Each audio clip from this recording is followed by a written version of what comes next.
My name is Gillian, and at 33 years old, I learned that family loyalty comes with a specific price tag. For my older sister Vanessa, it was exactly $150. That was the cost of the premium cut of meat she pre-ordered for her own children, while casually sliding a basket of free dinner rolls over to my 8-year-old son.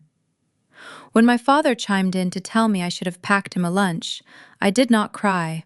I simply smiled, nodded my head, and patiently waited for the waiter to return. I had no idea the simple menu order I was about to place would act as the first domino to fall in the financial ruin of the people sitting across from me. Growing up in the affluent suburbs of Chicago, I was taught early on that parental love was a strictly limited resource. My parents, Thomas and Linda, allocated their affection the same way they managed their lucrative investment portfolios. They moved with ruthless calculation and expected immediate returns. Vanessa was their blue-chip stock. She was 2 years older than me and effortlessly embodied every trait my parents valued. She was loud, demanding, and completely consumed by external appearances. I was the quiet child who preferred reading over country club events. My parents interpreted my natural introversion as a severe personal failure and a direct insult to their public image. Tonight was supposed to be a joyous celebration of my father securing a massive new logistics contract for his regional supply company. He had insisted on taking the extended family to an exclusive steakhouse located in the heart of downtown Chicago. This restaurant was a fortress of dark mahogany wood, dim lighting, and the rich scent of seared beef and expensive red wine. Crystal wine glasses clinked all around the room as wealthy patrons celebrated their Friday night. Getting a reservation here required either a famous name or several months of advance notice. Our party was situated right in the center of the main dining room. I sat near the outside edge of the booth with my son Leo. Leo was a sweet and quiet boy who never asked for much. He sat perfectly still in his leather chair, wearing his best button-down shirt, swinging his legs slightly as he watched the room with wide eyes. Directly across from us sat Vanessa with her husband Bradley. Bradley was a commercial real estate broker who wore too much cologne and treated waitstaff like personal servants. Their 2 children, Mason and Kinsley, were busy playing games on their digital tablets, completely ignoring the elegant surroundings and the adults at the table. My parents sat at the head of the table, holding court and hanging on to every word Vanessa said. Then the main course finally arrived. A team of servers approached our table carrying heavy ceramic plates that sizzled loudly, announcing their arrival. The aroma of roasted garlic truffle butter and premium dry-aged beef filled the air around us. The head waiter began placing the dishes with practiced elegance. A massive bone-in ribeye went directly to my father. A filet mignon was placed gently in front of my mother. Bradley and Vanessa received their own extravagant custom orders. Then, the waiter placed 2 beautiful, perfectly seared Wagyu steaks right in front of the children of Vanessa, who did not even look up from their tablet screens to say thank you.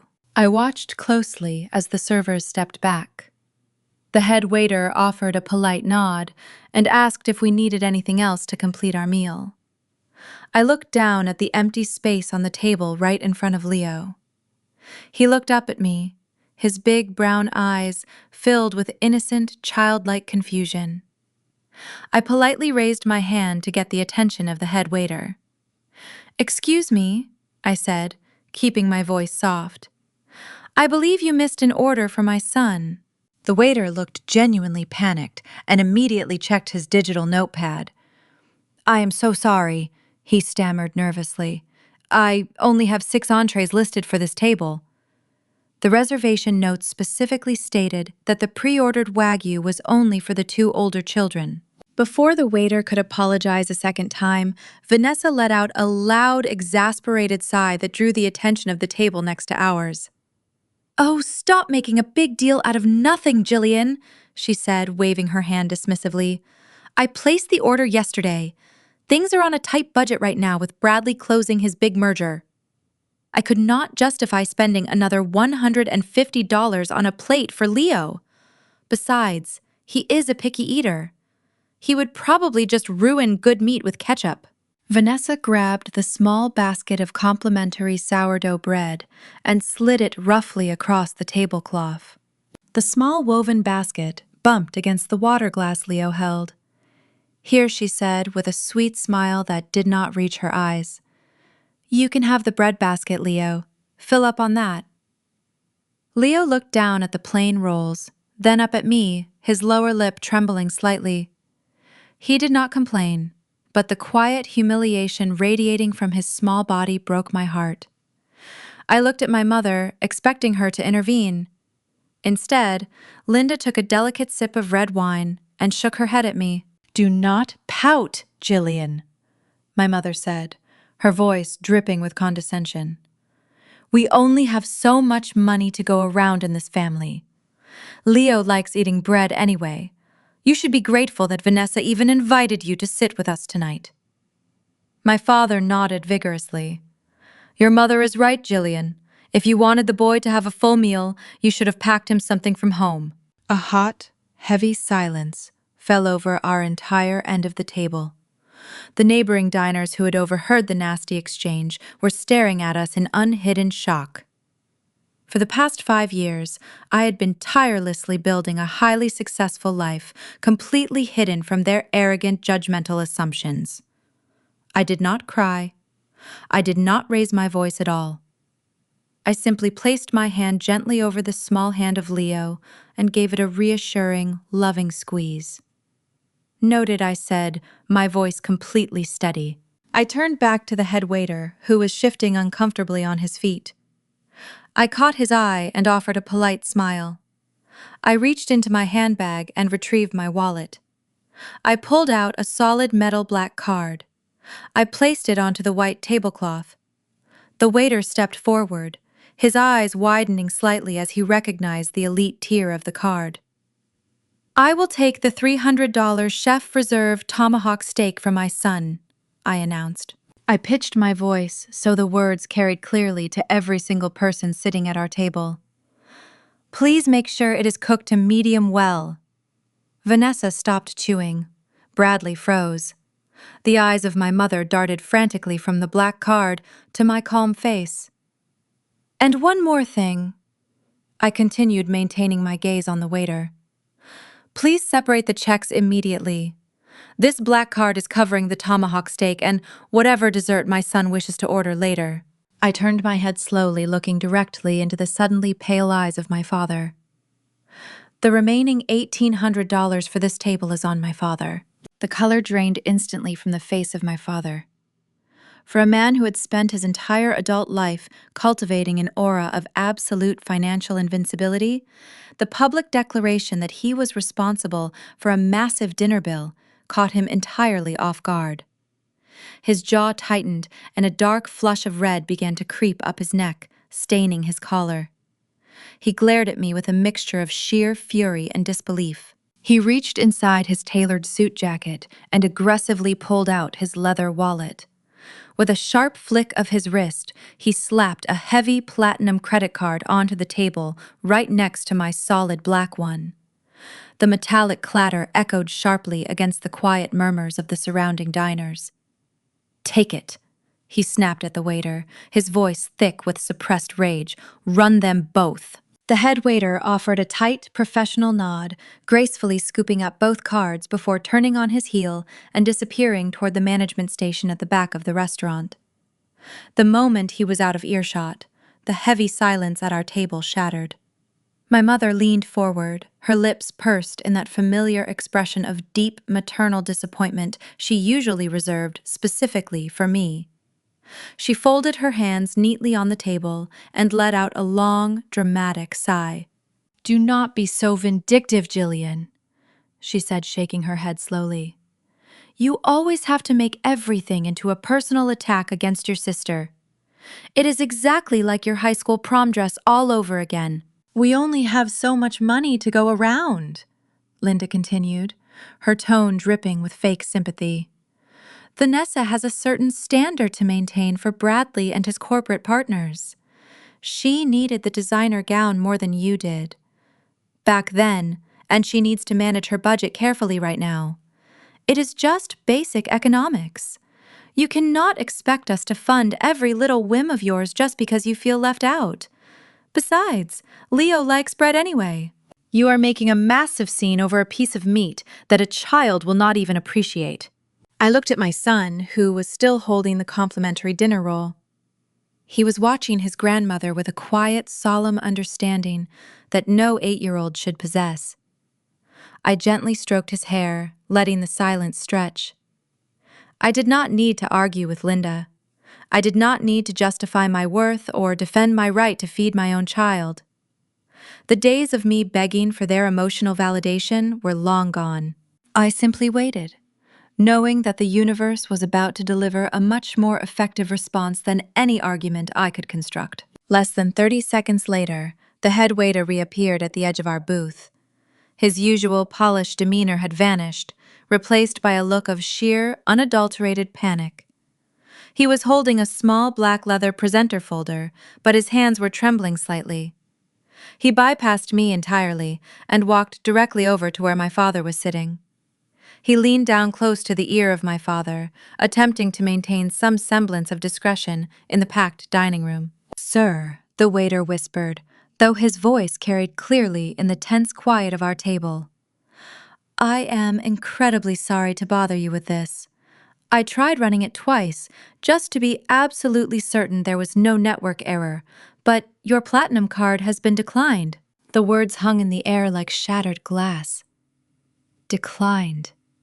The powerful, wealthy patriarch of the family, the man who had just finished boasting about his massive new logistics contract, had just bounced a credit card on a Friday night at a premium Chicago steakhouse. Vanessa gasped softly, her hand flying to her mouth. Bradley sat back in his chair, his eyes darting frantically around the room to see who else had overheard the humiliating announcement. My father looked as though he had been physically struck. "What do you mean, declined?" he demanded, his voice rising well above a whisper.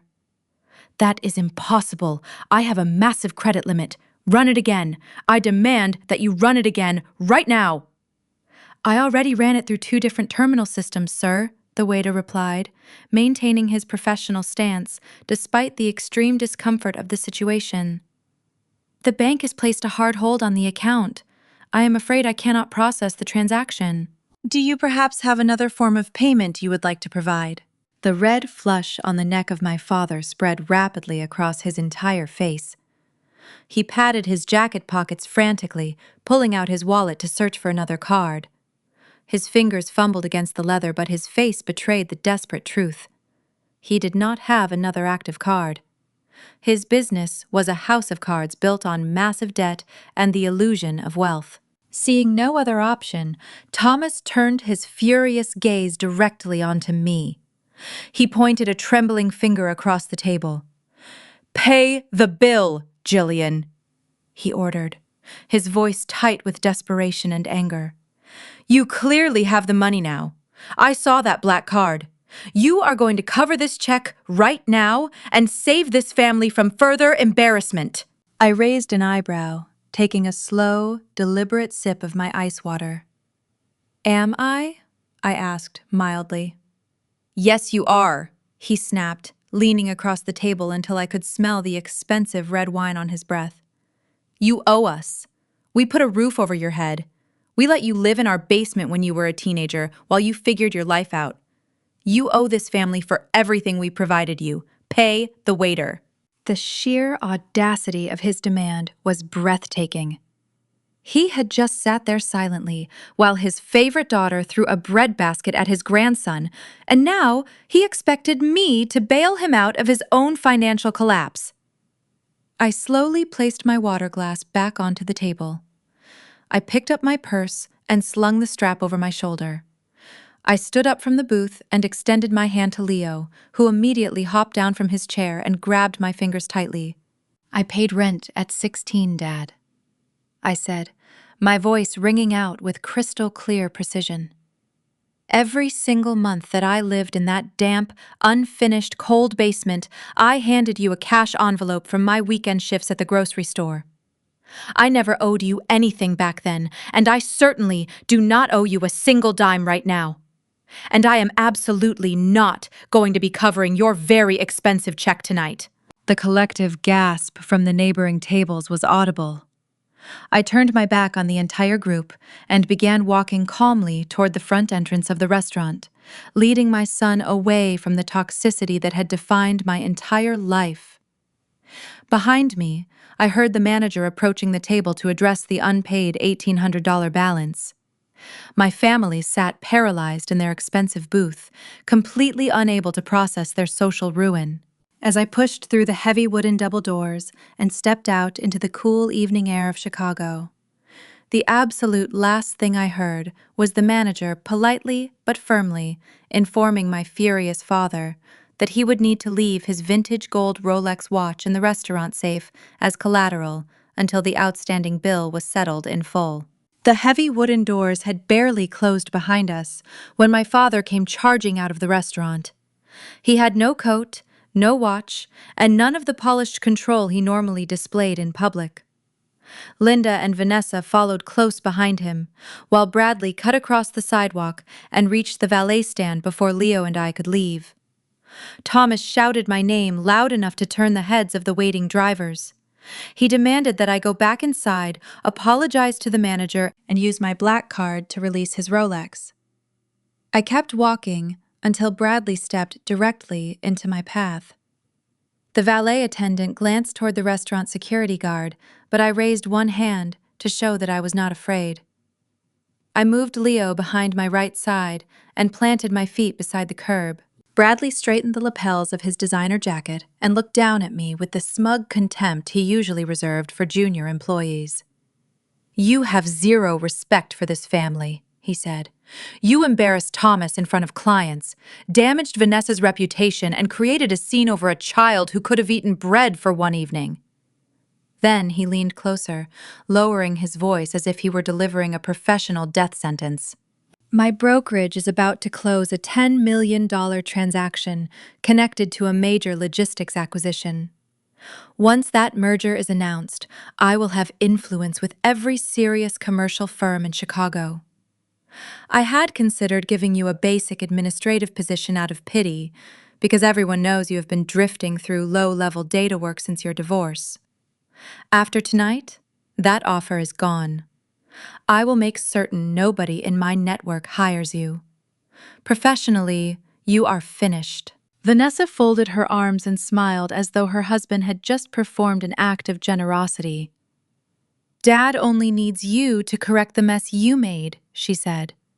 "Pay the restaurant, apologize to us, and maybe Bradley will reconsider."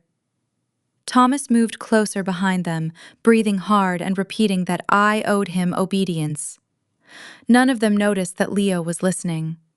None of them cared that 3 adults were surrounding a mother and child beside a busy street. They were waiting for the old Gillian to lower her eyes, hand over her card, and beg to remain part of the family.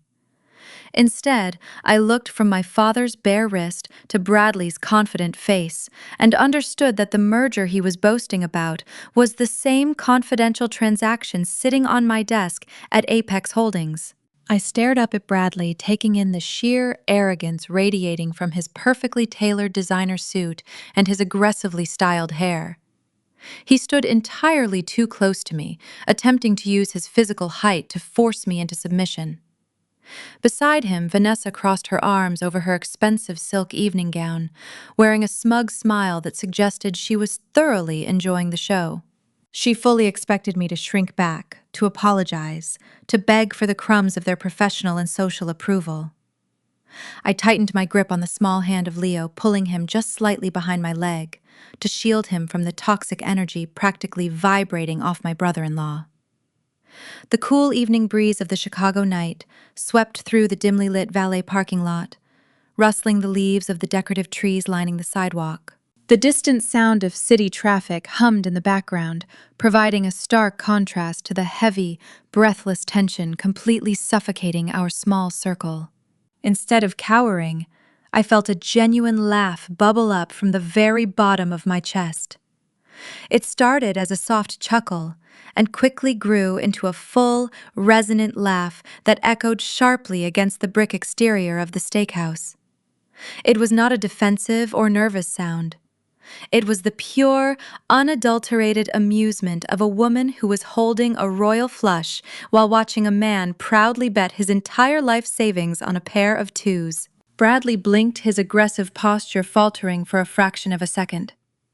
The deep flush of anger on his cheeks shifted into a look of profound confusion.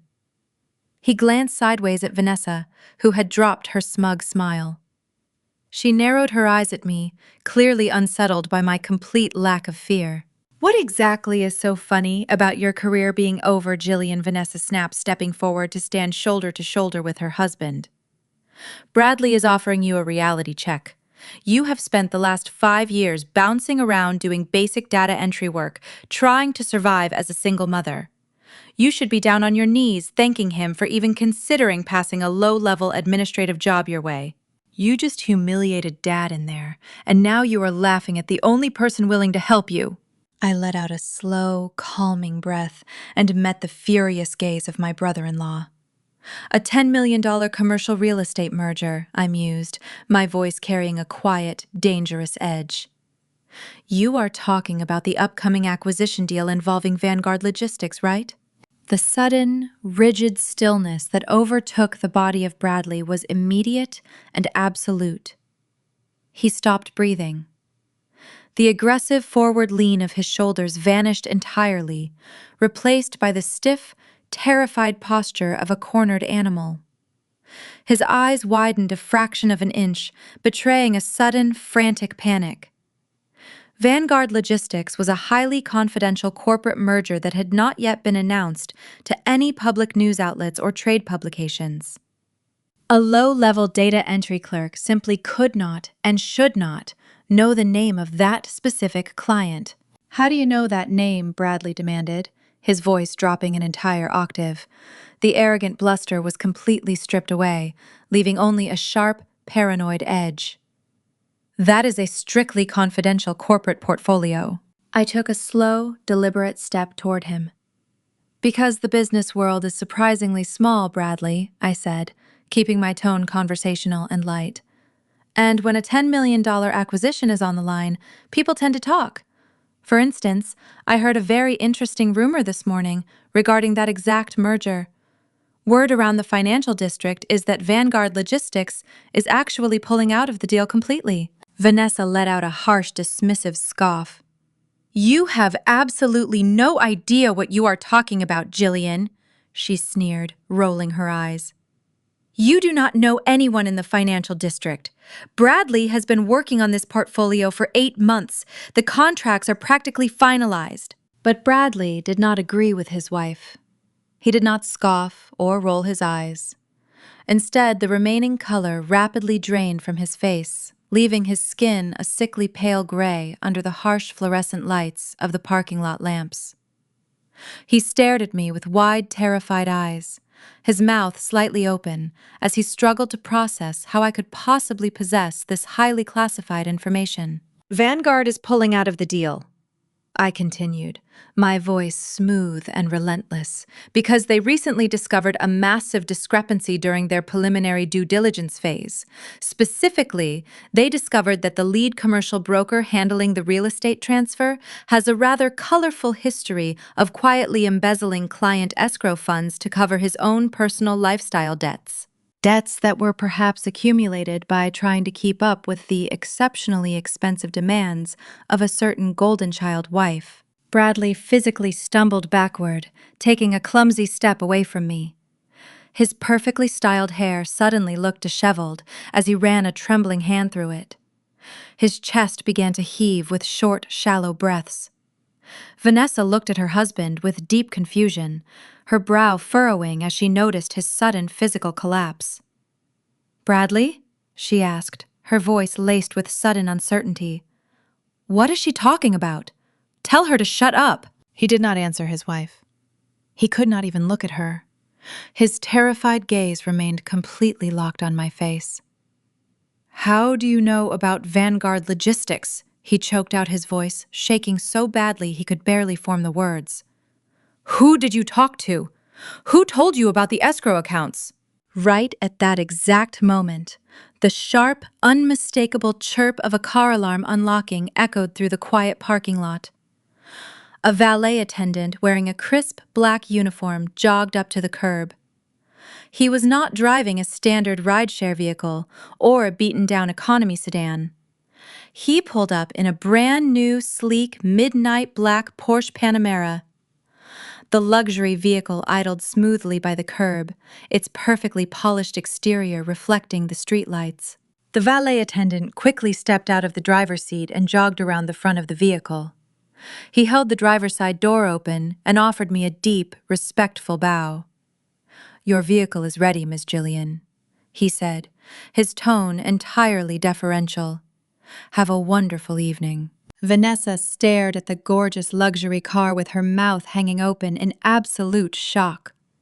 She looked from the pristine leather interior of the Porsche to my calm, composed face and back again, completely unable to reconcile the struggling sister she despised with the reality sitting right in front of her. Bradley seemed completely incapable of forming a coherent sentence. He was staring at the vehicle like it was an alien spacecraft that had just landed in the middle of the city. I opened my designer handbag and pulled out a crisp $20 bill, handing it gracefully to the valet attendant. Thank you so much, I told the young man, before turning my attention back to the hyperventilating man standing on the sidewalk. I looked Bradley directly in the eyes, stripping away the last remaining illusion of his superiority. I know about the massive discrepancies in the Vanguard Logistics escrow accounts because I did not just audit their corporate security system this morning, Bradley. I said, my voice cold and absolute. I own the private equity firm that is acquiring them. I personally reviewed the acquisition documents, and I was the one who just flagged your entire professional real estate portfolio for a comprehensive federal audit. The silence that followed was absolute. Bradley looked as though the ground had simply vanished beneath his feet. He opened his mouth to speak, to beg, or to explain, but only a pathetic wheezing sound escaped his throat. Vanessa stood completely frozen, her designer evening gown rustling slightly in the wind, her mind entirely unable to process the total destruction of her husband. I did not wait for them to recover. I gently guided Leo into the comfortable leather passenger seat of the Porsche and securely closed his door. I walked around the front of the luxury vehicle, completely ignoring the stunned expressions of my sister and her husband. I slid into the driver's seat, started the powerful engine, and smoothly drove away, leaving my arrogant brother-in-law hyperventilating on the cold sidewalk. As I navigated the Porsche Panamera away from the glowing entrance of the steakhouse, I glanced up at the rearview mirror. The scene unfolding on the sidewalk behind me was a masterpiece of absolute panic. Bradley was bent entirely over, resting his hands on the knees of his expensive tailored suit, struggling to pull oxygen into his lungs. Vanessa was standing over him, waving her arms frantically in the air, her face contorted in a mask of sheer hysteria. Just as I turned the corner onto the main avenue, I caught a fleeting glimpse of my father pushing through the heavy wooden double doors of the restaurant. Thomas was marching aggressively toward the valet stand, but I could clearly see that his left wrist was entirely bare. The vintage gold Rolex he had worn every single day since I was a child was securely locked inside the manager office, serving as a deeply humiliating collateral for a dinner he could not afford. The contrast between the absolute chaos I had just left behind and the serene quiet of my vehicle was profound. The powerful engine of the Porsche hummed with a smooth, quiet confidence as we merged into the flowing current of Chicago traffic. The soft ambient lighting of the dashboard illuminated the interior, casting a warm glow over the premium leather seats. I took a deep, cleansing breath, allowing the tension to slowly drain out from my shoulders. For the first time in 33 years, I did not feel the crushing, oppressive weight of my family pushing down on my chest. I felt remarkably light. "Mom," Leo said, his small voice breaking the comfortable silence of the car ride.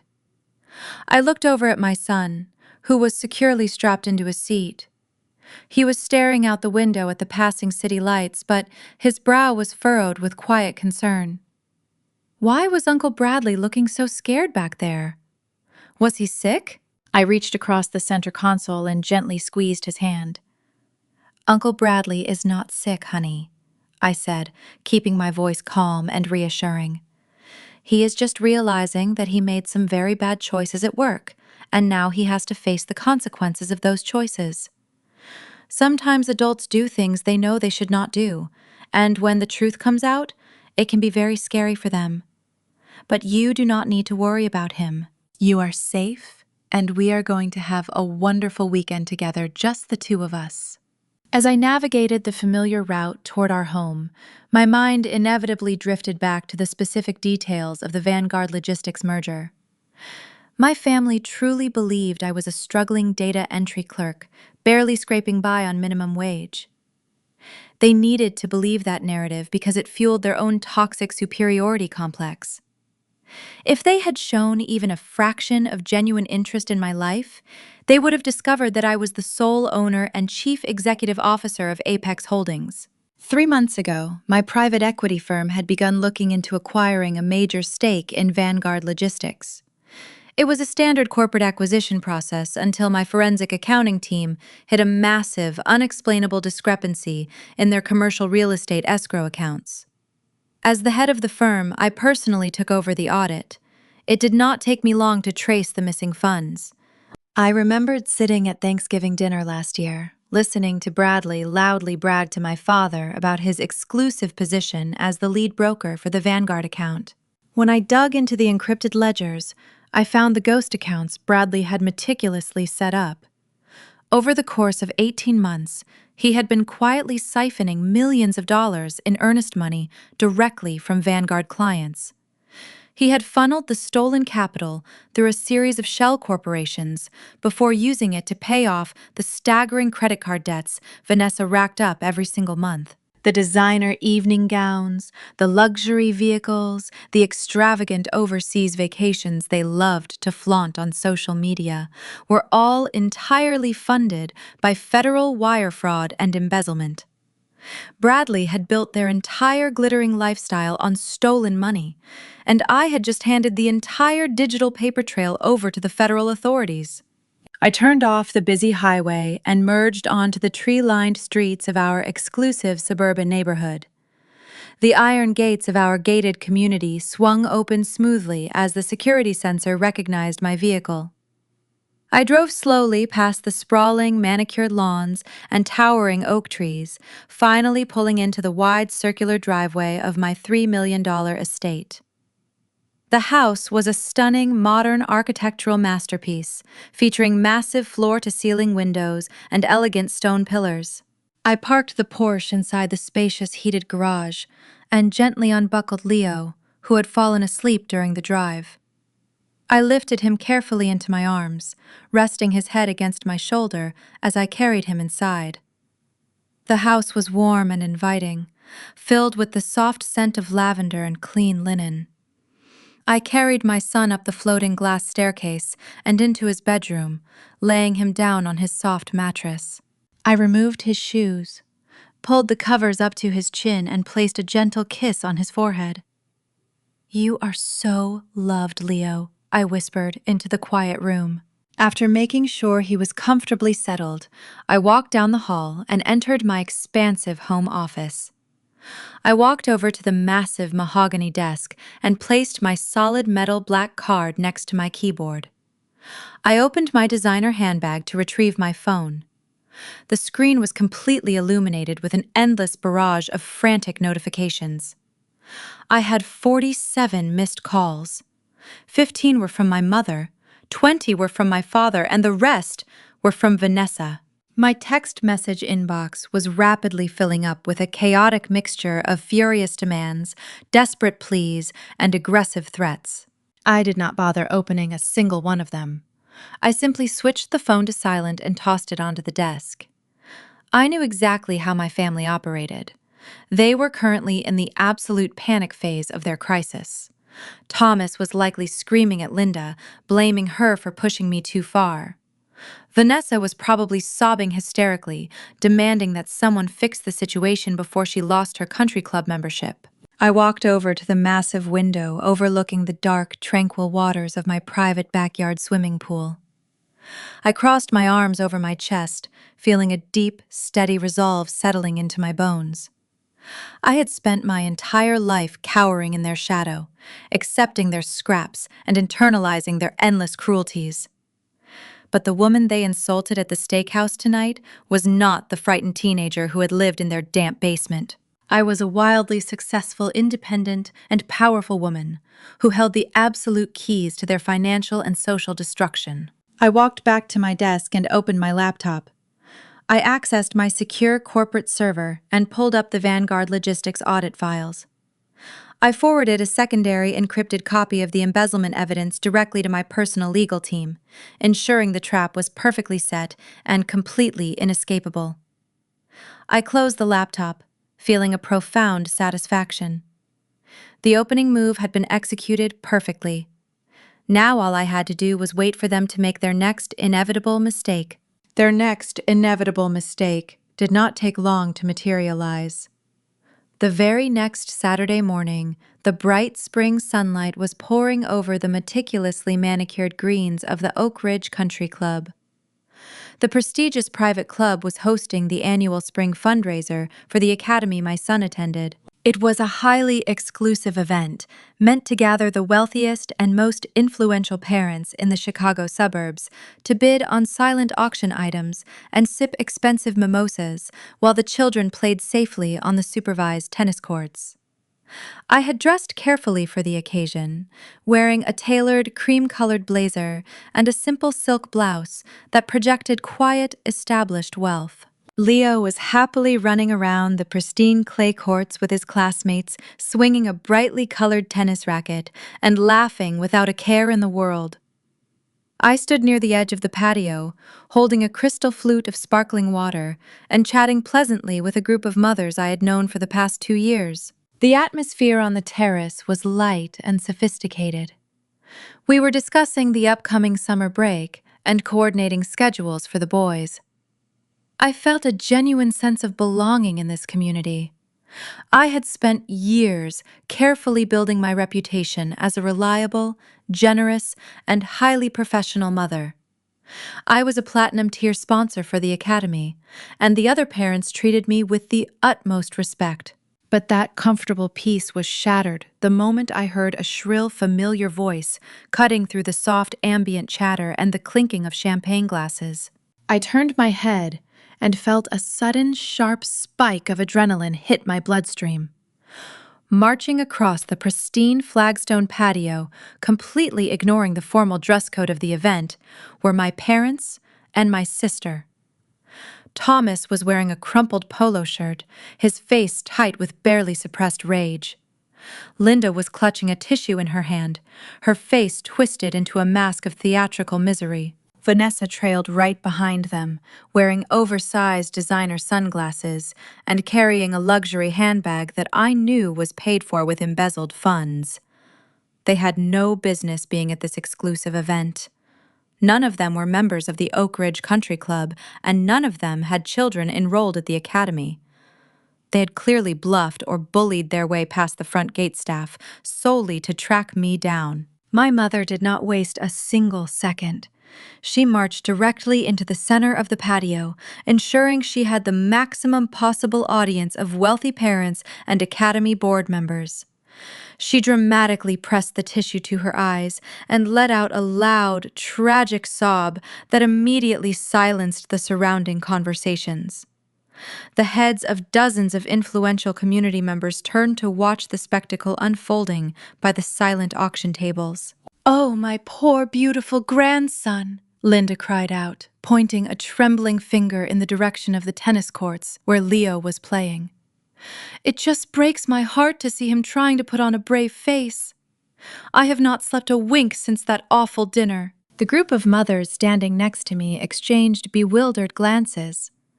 One of the women, a prominent corporate lawyer named Susan, stepped forward with a look of deep confusion. "Excuse me," she said politely, "but who exactly are you?" Linda turned to Susan, placing a hand over her own heart, as if she were in profound physical pain. "I am the grandmother of Leo," she announced, her voice carrying a practiced waver of distress. "And we are just so terribly worried about his living conditions. We tried to treat him to a wonderful dinner at a premium steakhouse just last night because we know his mother simply cannot afford to feed him properly. And do you know what she did? She caused a massive scene, refused to let the boy eat, and stormed out. She is completely broke and taking her bitter frustrations out on that innocent child. It is absolute child abuse." The sheer audacity of the lie was breathtaking. She was taking the incident at the steakhouse, twisting the facts completely upside down, and weaponizing it to destroy my social standing in front of my peers. Thomas stepped up beside his wife, placing a heavy, comforting hand on her shoulder to play the role of the martyred father. "We have given Gillian everything," he announced, his booming voice projecting across the terrace. "We let her live in our home rent-free. We paid for her food. We tried to support her while she struggled to hold down basic entry-level jobs. And she repays our boundless family generosity by starving our grandson out of pure spite? We are consulting our attorneys about seeking emergency custody because she is clearly unfit to be a mother." A collective murmur of shock rippled through the crowd of wealthy parents. Some of them looked at me with sudden suspicion, while others looked appalled by the aggressive public display. I did not flinch. I did not raise my voice or attempt to shout over their ridiculous performance. I calmly set my crystal water glass down onto a nearby cocktail table. I stood my ground, projecting absolute, unwavering confidence. Before I could even open my mouth to respond, Vanessa stepped forward, pushing her designer sunglasses up into her perfectly styled hair. She looked around at the affluent crowd with a look of deep, manufactured sympathy. "You all have to understand that Gillian has always been deeply unstable," Vanessa declared, shaking her head sadly. "She has always been fiercely jealous of my success and my stable marriage.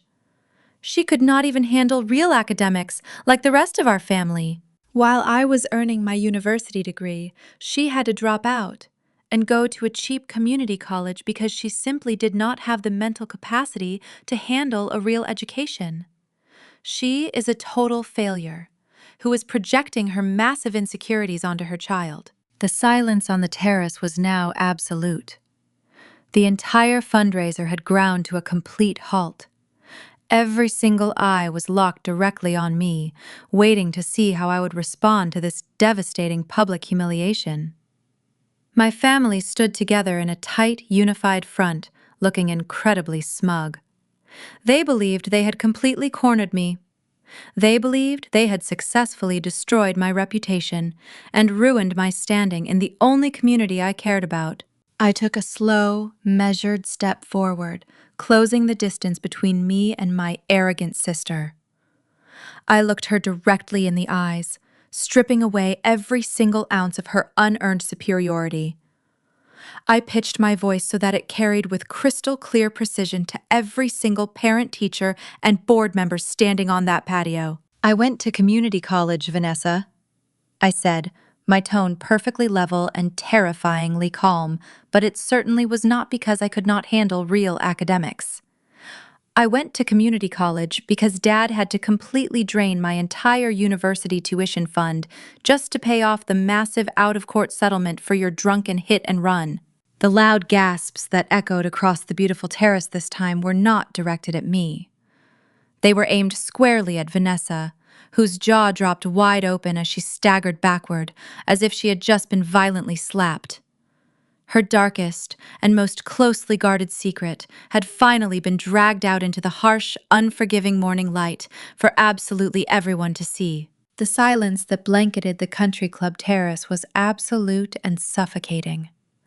Every wealthy parent and Academy board member stared at Vanessa with a mixture of horror and revulsion. My sister opened her mouth to deny the hit-and-run accusation, but no sound came out.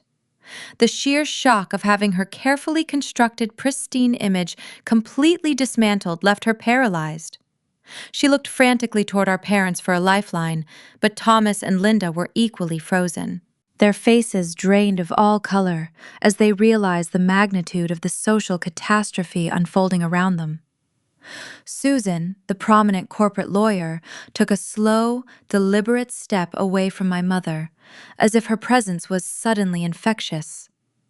I remained exactly where I was, taking a calm sip of my sparkling water. The surrounding mothers immediately closed ranks around me, offering quiet murmurs of support and apologies for the disruption. I smiled graciously, assuring them that I would not let my estranged family ruin a wonderful morning for the children. Vanessa finally found her voice.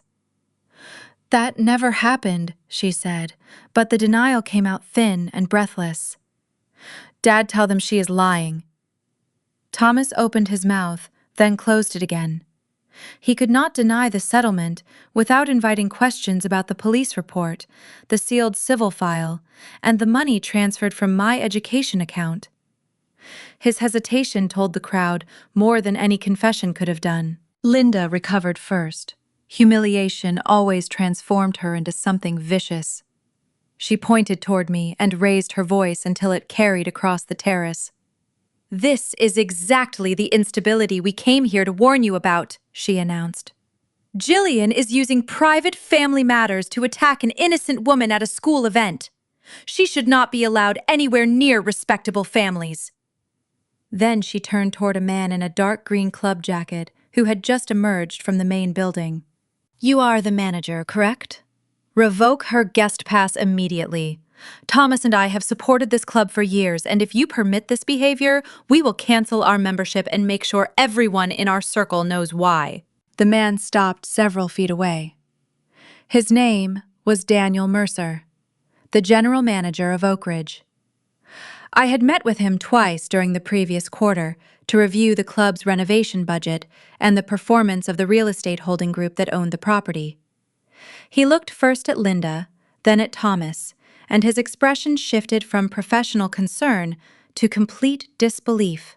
Mrs. Wilson Daniel said carefully, "Neither you nor your husband is currently listed as a member of Oak Ridge Country Club.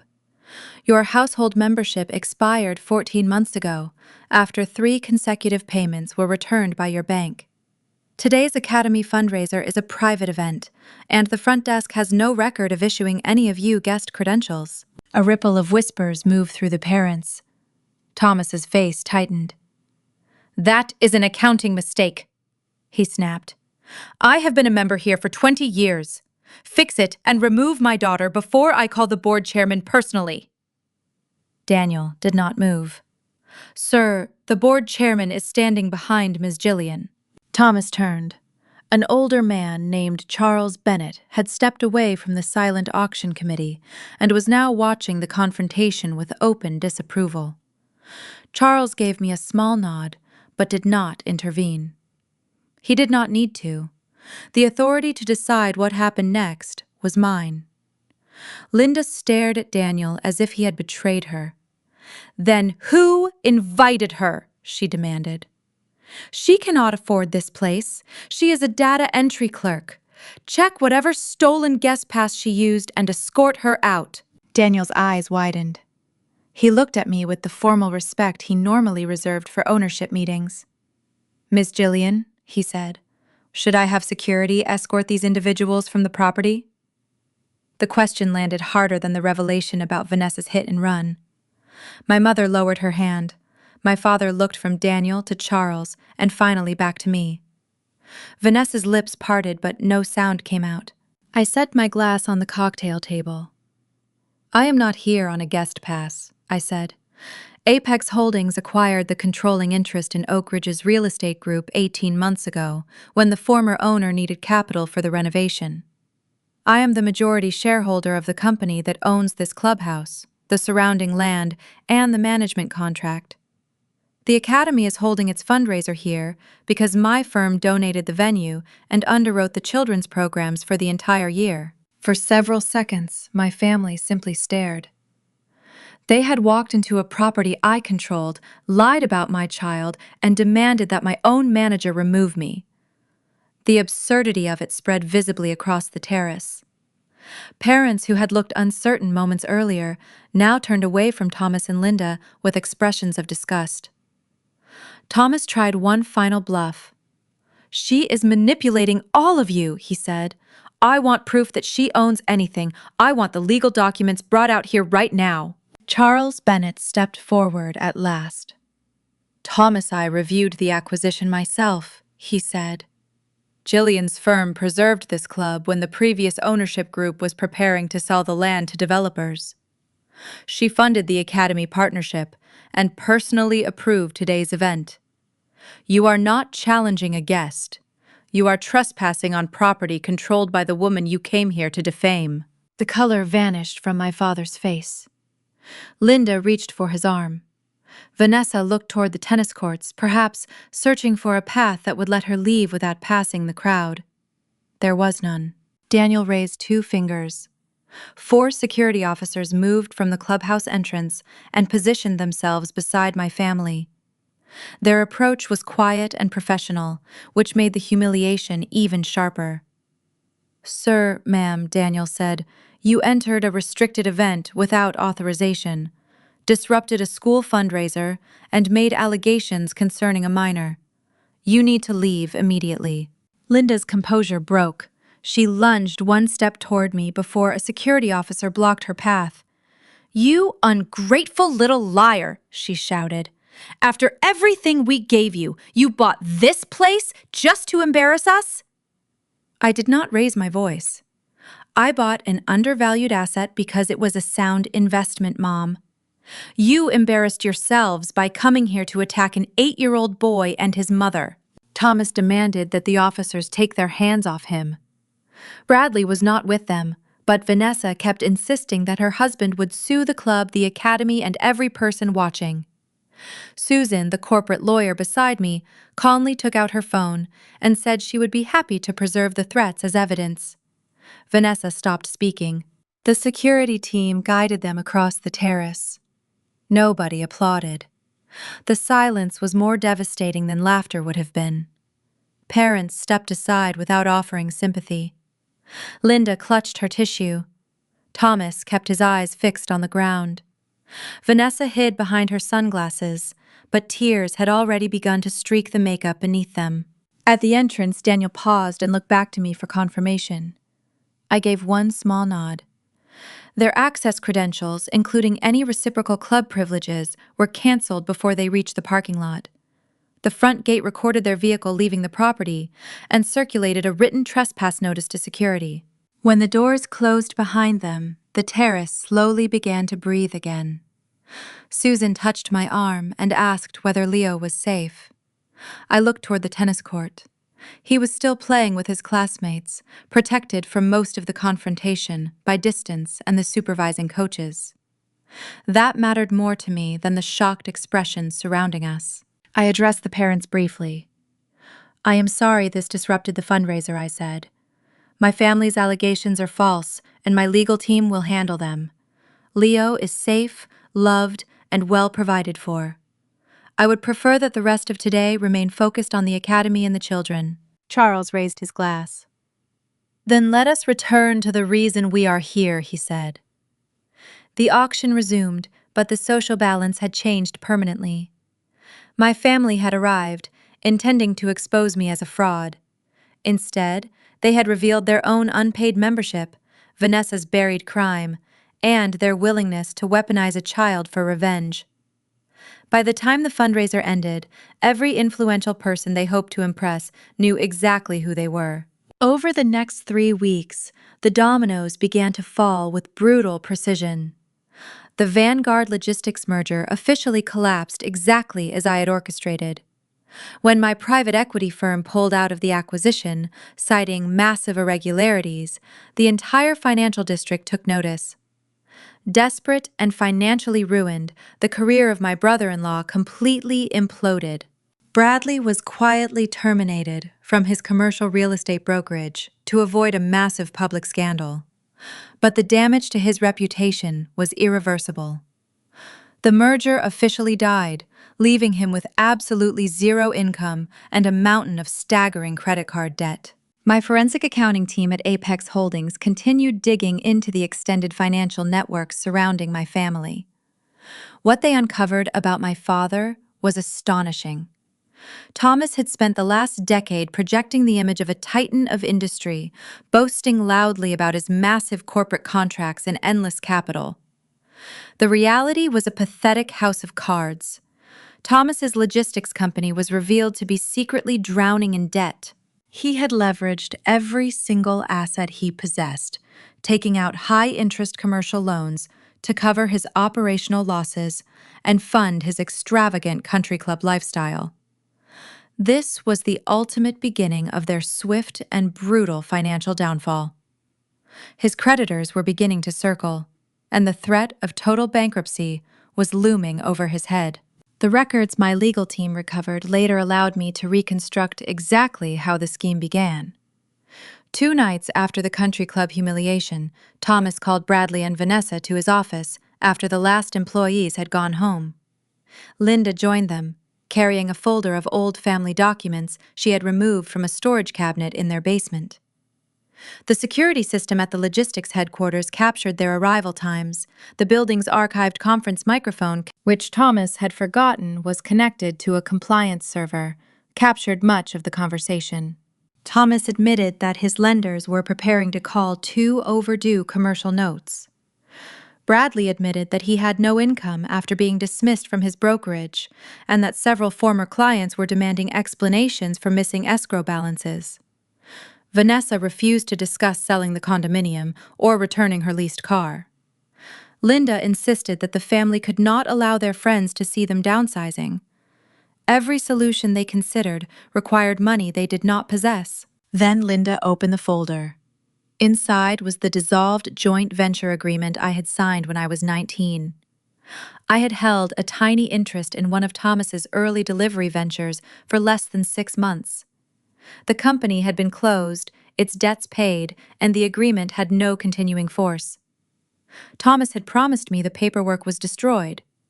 Instead, he had kept the original signature pages. Bradley understood the opportunity immediately. He proposed scanning the agreement, changing the dates, expanding my ownership percentage, and attaching my name to a new personal guarantee. My credit profile, he said, was probably clean, precisely because I lived such a modest life. He still believed I performed low-level data work. None of them knew that my personal credit and asset statements were monitored continuously by Apex Holdings. Vanessa asked, what would happen if I discovered the loan? Thomas laughed. He said I would be too frightened to challenge them and too ignorant to understand a commercial filing. Linda added that if I complained, they could tell the bank I had verbally agreed and later changed my mind. Their entire plan depended on the same assumption that had guided their abuse for decades. Gillian would remain quiet, confused, and desperate for family approval.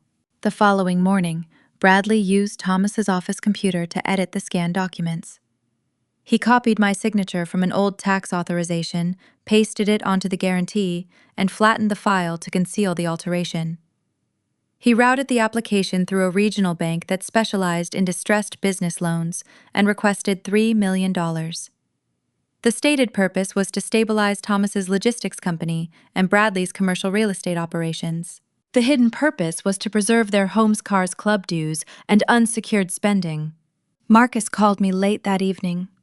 He did not yet have the complete application, but one of the identity monitoring services used by my legal office had detected a preliminary business filing that referenced my name and an inactive venture connected to Thomas. He asked whether I had authorized any new commercial transaction. No, I said. I was standing in my home office, looking at the dark surface of the pool. Preserve the alert contact, the bank's counsel quietly, and do not notify the applicants yet. Marcus warned that the filing might involve identity theft. I told him I understood. I also told him not to freeze anything until my cybersecurity division confirmed the source of the documents and the people behind it. An early accusation would give Thomas and Bradley time to delete files, invent explanations, or withdraw before their intent became undeniable. I wanted a complete evidentiary trail, not another family argument they could dismiss as a misunderstanding. Before ending the call, Marcus asked whether I wanted him to contact law enforcement. "Not tonight," I replied. "First, we document every step. Then we decide how far they are willing to go." I slept little. At dawn, I was already at my desk when the formal credit inquiry reached the monitoring systems of Apex Holdings. The very next morning, the sharp chime of a high-priority security alert broke the quiet concentration of my home office. It was barely 7 sharp, and the sun was just beginning to cast long, golden shadows across the surface of my backyard swimming pool. I set my coffee mug down on the mahogany desk and leaned forward to unlock my encrypted workstation. The alert had been triggered by the elite cybersecurity division at Apex Holdings. They maintained a constant, sophisticated surveillance web over all my personal and corporate financial profiles to prevent unauthorized access. Today, their aggressive monitoring protocols had caught a massive anomaly. A mid-tier regional bank, located just outside the Chicago city limits, had formally submitted a hard credit inquiry against my primary Social Security number. The digital footprint of the inquiry was accompanied by a sprawling commercial loan application requesting an immediate bridge loan of $3 million. I opened the secure channel to communicate directly with David, the head of my cybersecurity team. He was already waiting on the secure video feed, his expression entirely serious. "Ms. Gillian," he began, his voice crisp and professional. "We intercepted the regional bank inquiry the moment it hit the major credit bureaus. We have the capability to instantly block the transaction and issue a federal fraud alert, which would automatically trigger a criminal investigation into the applicants." David pulled up a secondary screen, showing the forged joint venture documents my father and Bradley had submitted. "They did a passable job lifting your signature from the old tax returns, but the digital metadata on the PDF file clearly links back to the IP address of the primary computer in the home office of your father." I stared at the digital proof of their absolute betrayal. They were so desperate to maintain the illusion of their massive wealth that they were willing to commit federal wire fraud and risk sending me to federal prison just to cover their own reckless spending. If the loan defaulted, the bank would have immediately come after my assets to satisfy the massive debt. They were trying to steal my financial stability to plug the sinking holes in their pathetic luxury lifestyle. I took a slow, deep breath, feeling a cold, calculating energy replace the initial shock. "Do not block the inquiry, David," I instructed my voice, perfectly calm and level. "In fact, I want you to clear the path for it. Make sure my credit profile appears absolutely flawless to their underwriters." David paused, visibly surprised by my directive. "You want us to allow the fraudulent inquiry to proceed?" he asked carefully. "Yes, I do," I confirmed, pulling up a separate secure window to initiate a conference call with Marcus, my lead personal attorney. "We are not just going to let them apply for this fraudulent bridge loan. We are going to be the ones who actually fund it." Marcus joined the secure video conference a moment later, listening intently as I laid out the exact parameters of the trap I wanted to construct. I instructed Marcus to immediately activate one of the dormant dummy corporations held within the expansive portfolio of Apex Holdings.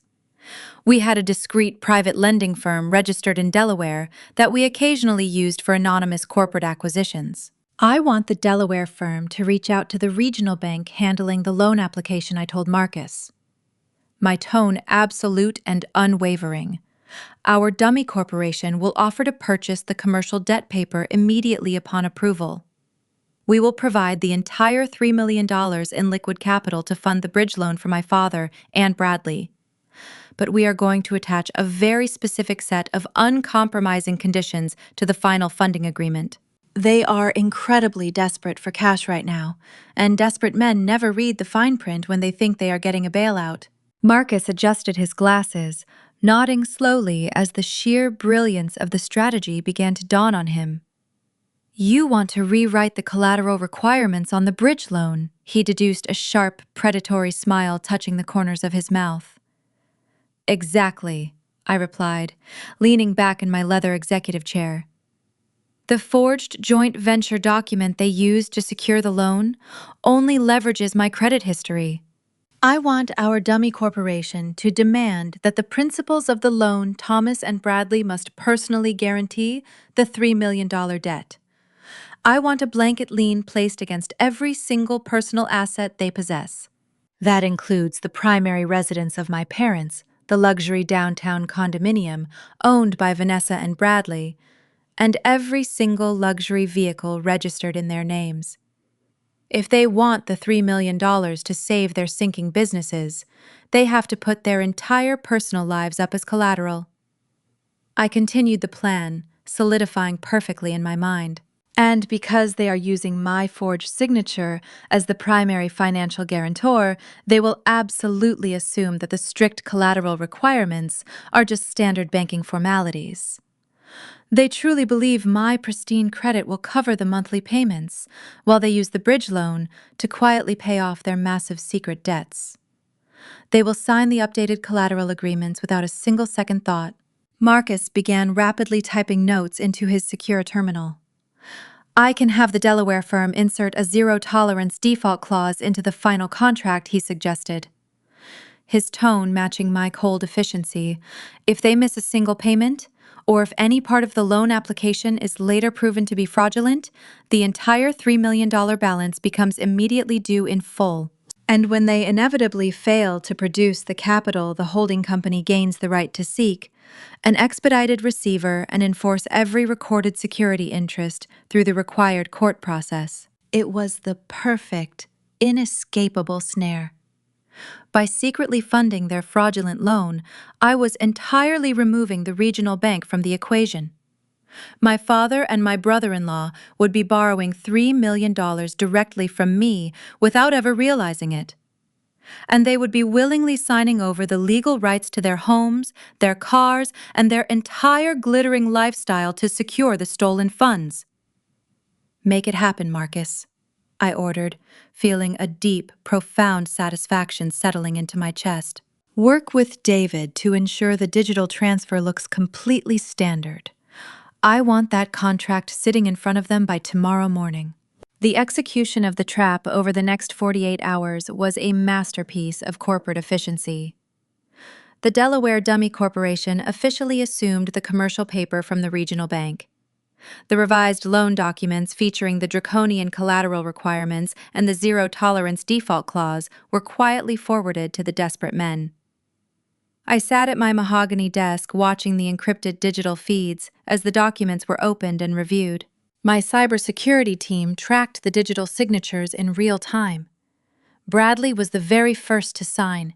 His electronic signature was stamped onto the personal guarantee contract, transferring the legal equity of his expensive condominium directly into my waiting snare. Thomas signed the documents exactly 4 minutes later.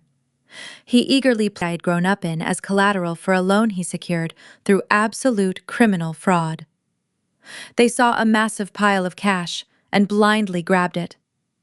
They were currently celebrating their brilliant deception, completely unaware that the daughter they deeply despised now owned the roofs over their arrogant heads. The weekend arrived with a warm breeze that swept across the pristine grounds of my estate. I was sitting on the shaded back patio, watching Leo float lazily in the shallow end of the pool. The tranquil atmosphere was a stark contrast to the financial execution I had quietly set in motion just days prior. My laptop was open on the glass patio table, displaying the final confirmation from my cybersecurity team. The $3 million wire transfer had been officially deposited into the regional bank account controlled by my father and my brother-in-law. They had taken the bait without a single hesitation. My phone vibrated sharply against the glass tabletop, breaking the peaceful silence of the afternoon. I glanced down and saw the name of my sister flashing across the illuminated screen. Vanessa had not spoken to me since the humiliating public confrontation at the country club fundraiser.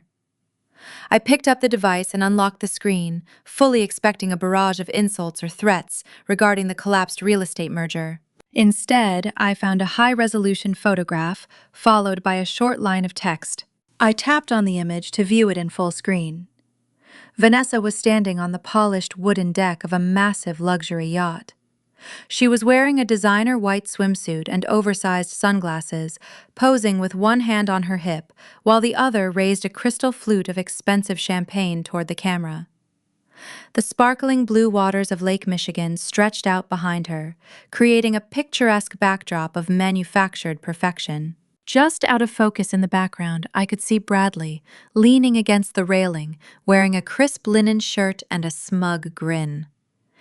They looked completely carefree, entirely convinced that their elaborate criminal deception had saved them from the brink of total ruin. I scrolled down to read the message she had attached to the photograph. "Just secured our financial future." Vanessa had typed, her words practically dripping with unearned arrogance. "Enjoy your sad, lonely life, loser." I stared at the glowing screen, feeling a profound sense of calm wash over me. She truly believed they had outsmarted the entire banking system. She believed Bradley had successfully navigated his way out of his catastrophic embezzlement scandal, and that their luxury lifestyle was safely intact for the foreseeable future. They had probably rented the expensive yacht the exact minute the $3 million wire transfer cleared the regional bank. It was a celebration funded entirely by the very same money they had stolen by forging my signature on fraudulent loan documents. I set the phone down next to my laptop and took a slow, deliberate sip of my iced tea.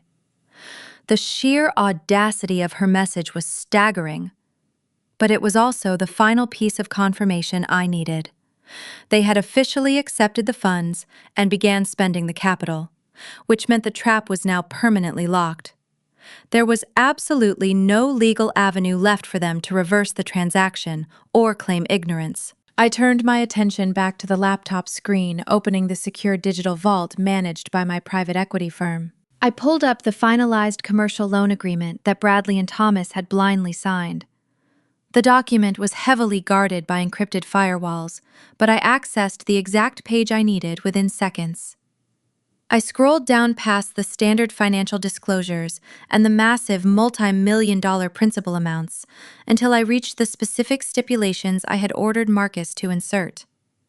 The draconian collateral requirements were listed in clear, undeniable legal terminology. They had personally guaranteed the entire debt, pledging their primary residences, their luxury vehicles, and every liquid asset they possessed. The most dangerous language in the agreement was not the collateral list itself. It was divided into two consecutive provisions Marcus had drafted with deliberate precision.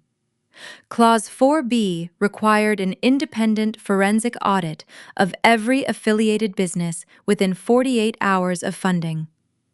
Thomas and Bradley had represented that their companies were solvent, that all escrow balances were intact, and that no material liabilities had been omitted. The audit would test each of those statements against bank records, client ledgers, tax filings, and electronic communications. Clause 4C explained what happened when the audit identified fraud. Any forged signature, concealed debt diverted escrow money, or false financial statement constituted an event of default.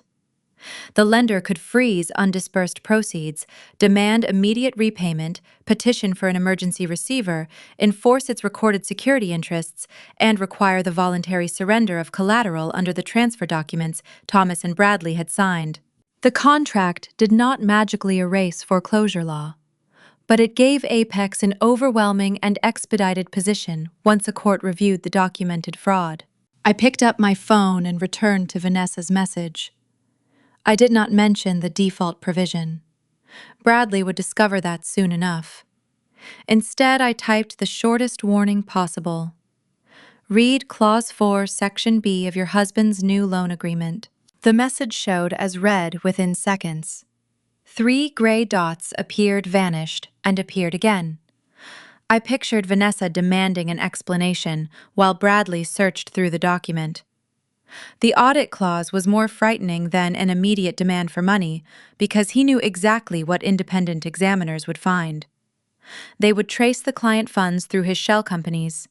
They would compare Thomas's actual debts with the liabilities omitted from the application. They would identify the forged guarantee before either man could move the money or rewrite the books. I called Marcus while the typing indicator continued to flicker. The funds have been accepted and at least part of the capital has been used, I told him. Begin the audit on schedule. Preserve every account and prepare the default notices, but do not issue a seizure demand until the examiners document the breaches and counsel confirms the proper court process. That distinction mattered. I was not inventing a punishment after the fact. I was enforcing conditions they had knowingly signed, using evidence generated by independent professionals. Thomas and Bradley had been given the agreement the opportunity to obtain counsel and a clear description of the audit. Their desperation had convinced them that fine print did not apply to men like them. Marcus confirmed that compliance officers were already prepared to enter both businesses Monday morning. He would also notify the regional bank that its original application file had to be preserved without alteration. By the time Bradley opened Clause 4B on the yacht, the audit team had already secured copies of the relevant ledgers and scheduled interviews with former employees. The warm breeze coming off Lake Michigan did nothing to cool the sudden, burning panic erupting on the deck of the rented luxury yacht. Bradley snatched the expensive smartphone directly out of the trembling hands of his wife. He stared at the short digital message I had just sent her. His eyes darted back and forth across the glowing screen as his mind desperately tried to catch up to the reality of his situation. He shoved the phone back at Vanessa and practically sprinted toward the lower cabin of the boat. He completely ignored her shrill demands for an explanation. He threw open his leather briefcase and pulled out his personal laptop. His fingers fumbled aggressively against the keyboard as he accessed the encrypted banking portal. He brought up the final executed copy of the commercial bridge loan. He scrolled frantically past the standard financial disclosures and the massive multi-million-dollar principal amounts. He was breathing in heavy, ragged gasps. He finally found the section I had highlighted for them. Clause 4, Section B, was written in dense but unmistakable legal terminology. It stipulated that an immediate and mandatory forensic audit of all affiliated business entities must commence within 48 hours of the funds being transferred. It was an absolute requirement designed to verify the legitimacy of the collateral. Bradley felt the blood drain completely out of his face. He knew exactly what a forensic audit would uncover. It would expose the ghost accounts he had meticulously created to siphon earnest money from his real estate clients. It would reveal the massive credit card debt he had hidden from the regional bank. The safety net he thought he had brilliantly secured was actually a customized guillotine blade hovering directly over his neck. The absolute destruction did not wait for the 48-hour deadline to arrive. Early Monday morning, my father pulled his leased Mercedes into the executive parking spot outside his logistics company headquarters. Thomas was still riding the artificial high of securing the $3 million bridge loan. He walked proudly through the front glass doors, expecting the usual morning greetings from his administrative staff. Instead, he was met with a scene of total corporate chaos. 3 stern-looking men in dark tailored suits were standing in the center of the reception area, holding thick leather binders.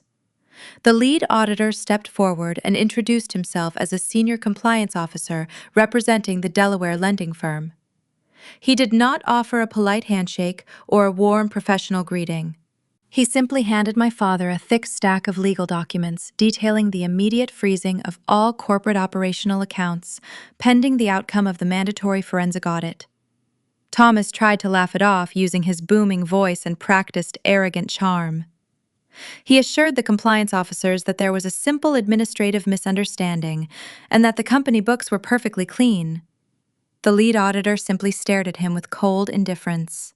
He informed my father that their internal digital security protocols had already detected multiple severe financial discrepancies within the logistics company ledgers. Specifically, they had flagged the massive high-interest commercial loans my father had desperately taken out to cover his operational losses. Loans that he had deliberately failed to disclose during the bridge loan application process. The auditor informed him that all access to the newly transferred $3 million was officially revoked. Thomas stormed into his private corner office and slammed the heavy wooden door shut. His hands were shaking violently as he picked up the desk phone and dialed the direct number for his son-in-law. Bradley answered on the very first ring, sounding as though he had not slept a single second over the entire weekend. His voice was a thin, frantic whisper. Bradley immediately launched into a hysterical explanation about the hidden audit clause and the freezing of his own personal bank accounts. He explained that the Delaware firm had already contacted his former brokerage firm to verify his employment status and discovered his termination. The web of criminal deception they had woven together was unraveling at a terrifying speed. My father sank heavily into his luxurious executive chair, feeling the sudden crushing weight of his impending ruin. He demanded to know how the regional bank could possibly have sold their commercial paper to such an aggressive and unforgiving lending institution. Bradley explained that the Delaware firm was actually a private holding company. He had spent the last 48 hours desperately researching their corporate structure, trying to find a legal loophole or sympathetic board member he could manipulate. What he found instead was the final, devastating piece of the puzzle. The Delaware Dummy Corporation was a wholly owned subsidiary of a much larger private equity firm. The exact same private equity firm that had recently pulled out of the Vanguard Logistics acquisition. Apex Holdings. The silence on the phone line was absolute and heavy. Thomas sat completely paralyzed in his expansive office as the name of the private equity firm echoed in his mind. Apex Holdings. It was the same company that employed his daughter. The same company she claimed to do simple data entry work for. But low-level administrative clerks do not have the power or the capital to orchestrate a multi-million-dollar corporate trap. The realization hit my father with the force of a physical blow. Gillian was not a struggling single mother living on minimum wage. She was the architect of their entire financial destruction. She had known about their massive secret debts. She had known about the forged joint venture documents. She had actively baited them into signing over their primary residences and luxury vehicles. She was the one holding the absolute power to seize and liquidate their entire glittering lifestyle. Bradley began to sob openly over the phone. He confessed that his personal credit cards were completely frozen and that Vanessa was currently packing a suitcase in a state of sheer panic. He begged my father to fix the situation, to call his contacts, or find another loan to bail them out. But Thomas had absolutely no one left to call. His logistics company was drowning in debt. His massive corporate contracts were built on lies. His personal assets were legally pledged to a woman he had spent 33 years emotionally abusing. He dropped the phone onto his desk and buried his face in his hands, completely broken. I sat quietly at my massive mahogany desk, watching the incoming digital alerts populate rapidly across my secure computer monitor. My elite cybersecurity team had established a direct feed tracking the immediate financial lockdowns in real time. I took a slow, deliberate sip of my morning coffee, feeling a profound sense of peace settle deeply into my bones. The frantic red notifications confirmed that every single operational account belonging to my father was successfully frozen. A secondary alert confirmed that the luxury condominium owned by my arrogant brother-in-law was now officially locked in a preliminary seizure protocol. They had arrogantly assumed they could steal my financial identity without facing a single consequence for their malicious actions. They truly believed their fake wealth made them entirely untouchable. Instead, they had willingly walked directly into an inescapable federal snare of their very own making. I gently closed my laptop and turned my attention toward the window overlooking my tranquil backyard pool. The trap had sprung flawlessly, and my completely toxic family finally collapsed.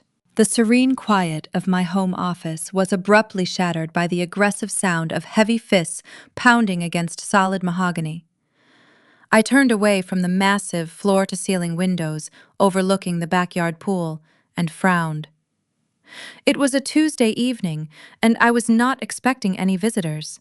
Before I could even step out from behind my executive desk, the sharp, rhythmic pulse of red and blue lights began flashing across the manicured front lawn, casting frantic shadows against the stone pillars of my large estate.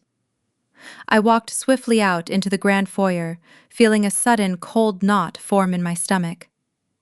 Through the decorative frosted glass panels flanking my front door, I could clearly make out the silhouettes of at least 4 people.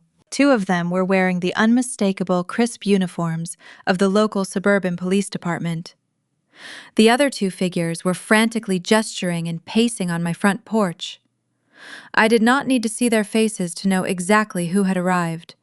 My parents had finally run out of financial options, and they were now resorting to absolute desperation.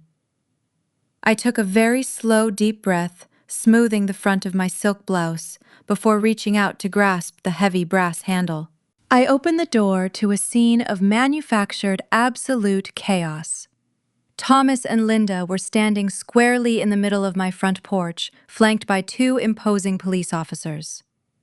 The moment the door swung open, my mother let out a loud, theatrical sob and buried her face in her hands. She leaned heavily against the brick exterior, acting as though she was entirely overcome by profound grief.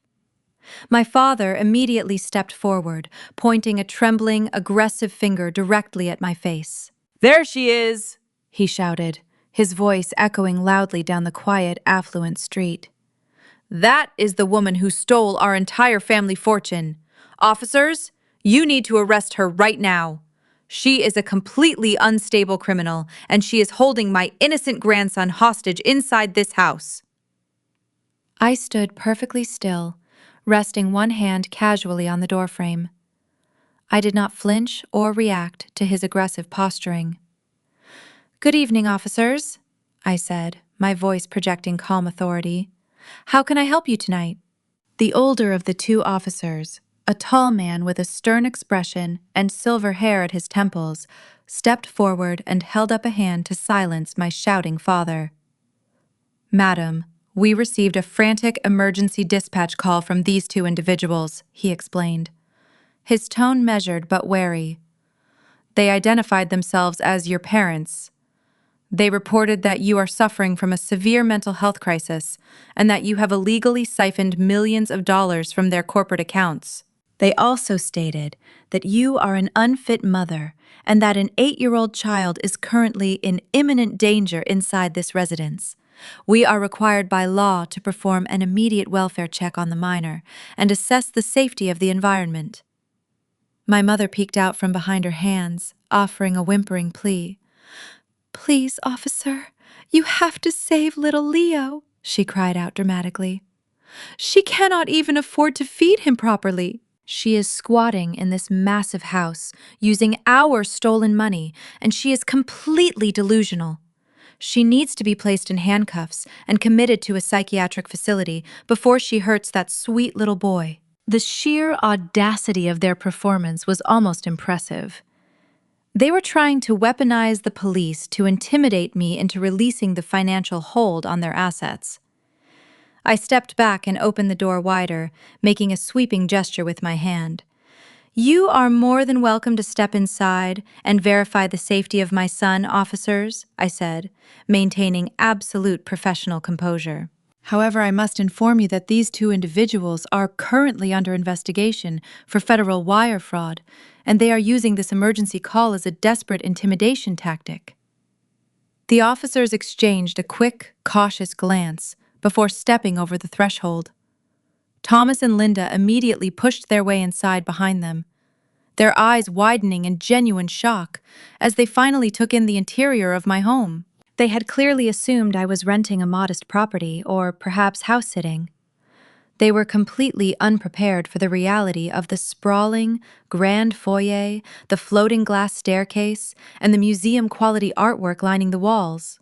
"This is all paid for with stolen money," Thomas bellowed, though his voice wavered slightly as he stared up at the massive crystal chandelier hanging above our heads.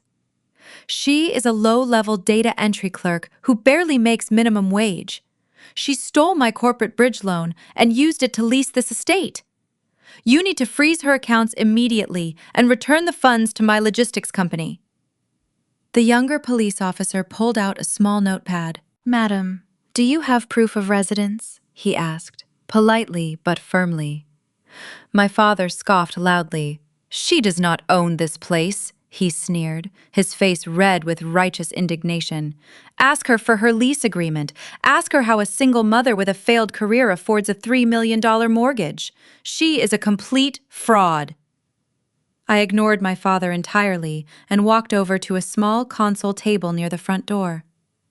I opened the top drawer and retrieved my thick leather wallet. I pulled out my state identification card and handed it to the older officer. "I do not lease this property, officer," I stated clearly. "I purchased this estate in full 2 years ago. I am the sole owner and chief executive officer of Apex Holdings, a private equity firm located in the financial district.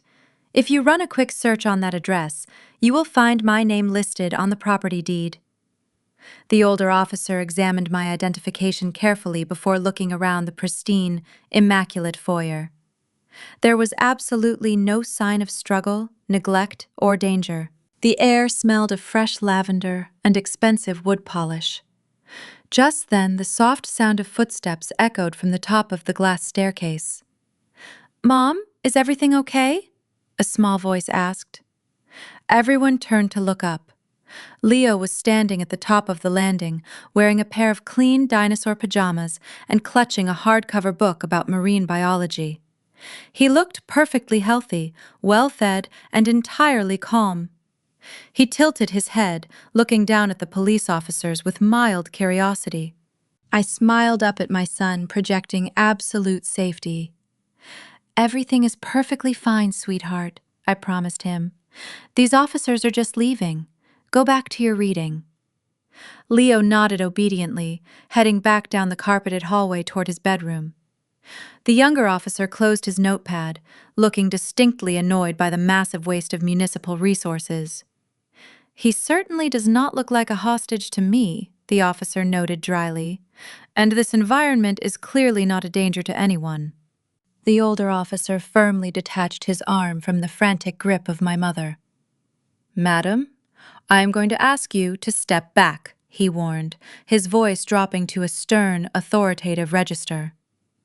"We have visually confirmed the safety of the child. There is absolutely no evidence of neglect or abuse in this home.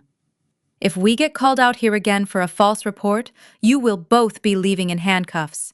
Do you understand?" They nodded silently, completely broken. "Please escort them out," I said calmly. The older police officer placed a firm hand on the shoulder of my father, signaling that their visit had officially concluded. It was time for them to leave my home and face the reality of their failed intimidation tactic.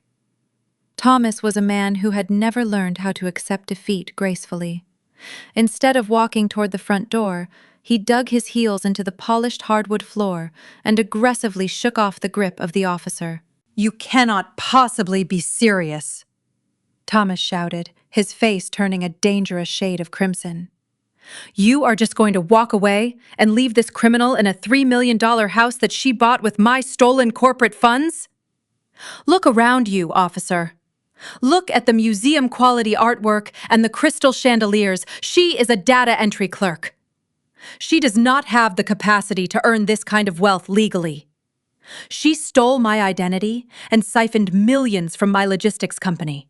The younger police officer stepped forward, closing the distance between himself and my furious father. "Sir, I am going to ask you to lower your voice immediately," the young officer warned, resting his hand casually near his utility belt. "We have verified the safety of the child and the identity of the homeowner. This is a civil dispute regarding family finances, and it does not fall under our jurisdiction tonight. If you believe a financial crime has occurred, you need to file a formal report during regular business hours. You are currently trespassing on private property, and if you do not leave right now, you will be arrested for disturbing the peace." Linda realized the situation was rapidly slipping completely out of their control. She stepped in front of Thomas and pressed her hands together in a posture of desperate pleading. "Please, officers, you have to listen to us. My mother begged," her voice trembling with manufactured tears. "We are terrified parents, trying to protect our grandson from a deeply unstable woman. She is manipulating you, just like she manipulates everyone else. She is an unfit mother, holding that innocent boy hostage in a dangerous environment built entirely on terrible lies. We are the victims here. You have to investigate her bank accounts right now." I stood near the console table watching their pathetic performance, with absolute emotional detachment. They truly believed that if they just screamed loudly enough, the universe would eventually bend to their will. They were so blinded by arrogance that they actually thought demanding a police investigation into my finances was a brilliant strategy. I took a slow, calming breath and smoothed the front of my silk blouse. "Officers," I said, my voice carrying a quiet, absolute authority that immediately silenced the frantic shouting of my parents. I was prepared to let them walk out of my home tonight with nothing more than a stern warning. But since my father is so incredibly eager to initiate a formal police investigation into corporate theft and financial fraud, I believe it would be irresponsible of me not to cooperate fully with his request. The older officer turned to look at me, his expression a mixture of fatigue and professional curiosity. "Madam, you are under no obligation to entertain their accusations," he reminded me gently. "We are fully prepared to escort them off your property right now." "I appreciate that, officer," I replied, offering him a polite, professional smile. "But my father is absolutely correct about one thing. A massive financial crime has indeed been committed this week, and since you are already standing in my foyer, I might as well provide you with the evidence." I turned my back on my stunned parents and walked down the wide hallway leading toward my home office. I entered the dark, quiet room and walked directly to my massive mahogany desk. Resting on the polished wood surface was a sleek silver tablet securely connected to the encrypted servers of Apex Holdings. I picked up the device and entered my security credentials, unlocking a comprehensive digital vault that my elite cybersecurity team had meticulously compiled over the past 48 hours. I carried the tablet back out into the brightly lit foyer and walked straight over to the older police officer. I handed the heavy silver tablet directly to the silver-haired officer. "What you are looking at is a complete forensic digital trail," I explained, keeping my tone perfectly level and strictly analytical. 3 days ago, my father and my brother-in-law submitted a fraudulent commercial loan application to a mid-tier regional bank requesting a bridge loan of $3 million. Because their own businesses are completely bankrupt, they illegally leveraged my pristine credit profile to secure the funds. Thomas let out a harsh, dismissive bark of laughter. "Listen to her," He sneered, pointing a shaking finger at me. "She is completely delusional. I have a massive logistics company. I do not need to steal from a data entry clerk." I ignored him, completely keeping my attention focused entirely on the two officers who were now staring intently at the illuminated screen of the tablet. If you swipe to the right, officer, you will see the exact joint venture document they used to secure the loan, I continued. They forged my signature on an outdated contract. However, my corporate security team intercepted the transaction. We tracked the digital metadata directly back to the primary computer, located inside the home office of my father. We also captured the exact time-stamped keystrokes and the routing protocol they used to electronically sign the fraudulent guarantees. The younger officer moved closer to his partner to read over his shoulder. The detailed security logs were undeniable. The screen displayed exact network locations, digital signatures, and a comprehensive timeline of the $3 million wire transfer. But that is just the beginning of the story, I said, calmly instructing the officer to swipe to the next file. My father loves to brag about his massive wealth and corporate success, but the second document on that tablet is a massive dossier compiling his entire financial history over the last decade. It contains concrete proof of extensive federal tax evasion, hidden offshore shell companies, and high-interest commercial loans he illegally secured to cover operational losses. His logistics company has been secretly drowning in debt for years. The color rapidly drained from the face of my father. His aggressive posture vanished, instantly replaced by the terrifying realization that his absolute darkest secrets were currently sitting in the hands of the local police department. "Those documents are fake," Thomas stammered, his voice suddenly thin. "She is trying to frame me because she is jealous of my success." The older officer did not look up immediately. He spent another moment scrolling through the undeniable forensic accounting reports provided by my security team. The evidence was cold, hard digital fact.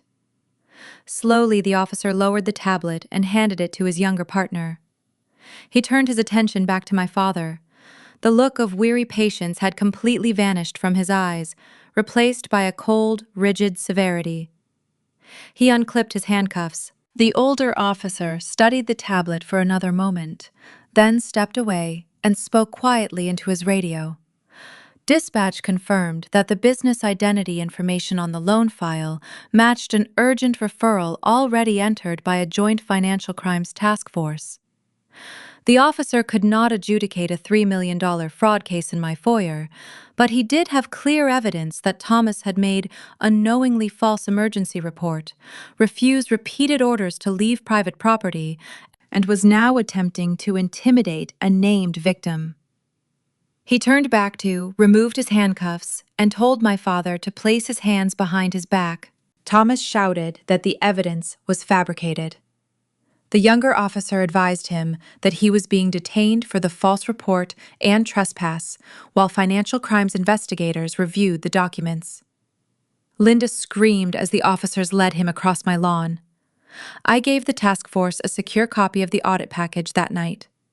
The metadata bank records and preserved office audio were enough for investigators to obtain warrants. Before sunrise, agents executed a search at Vanessa and Bradley's condominium.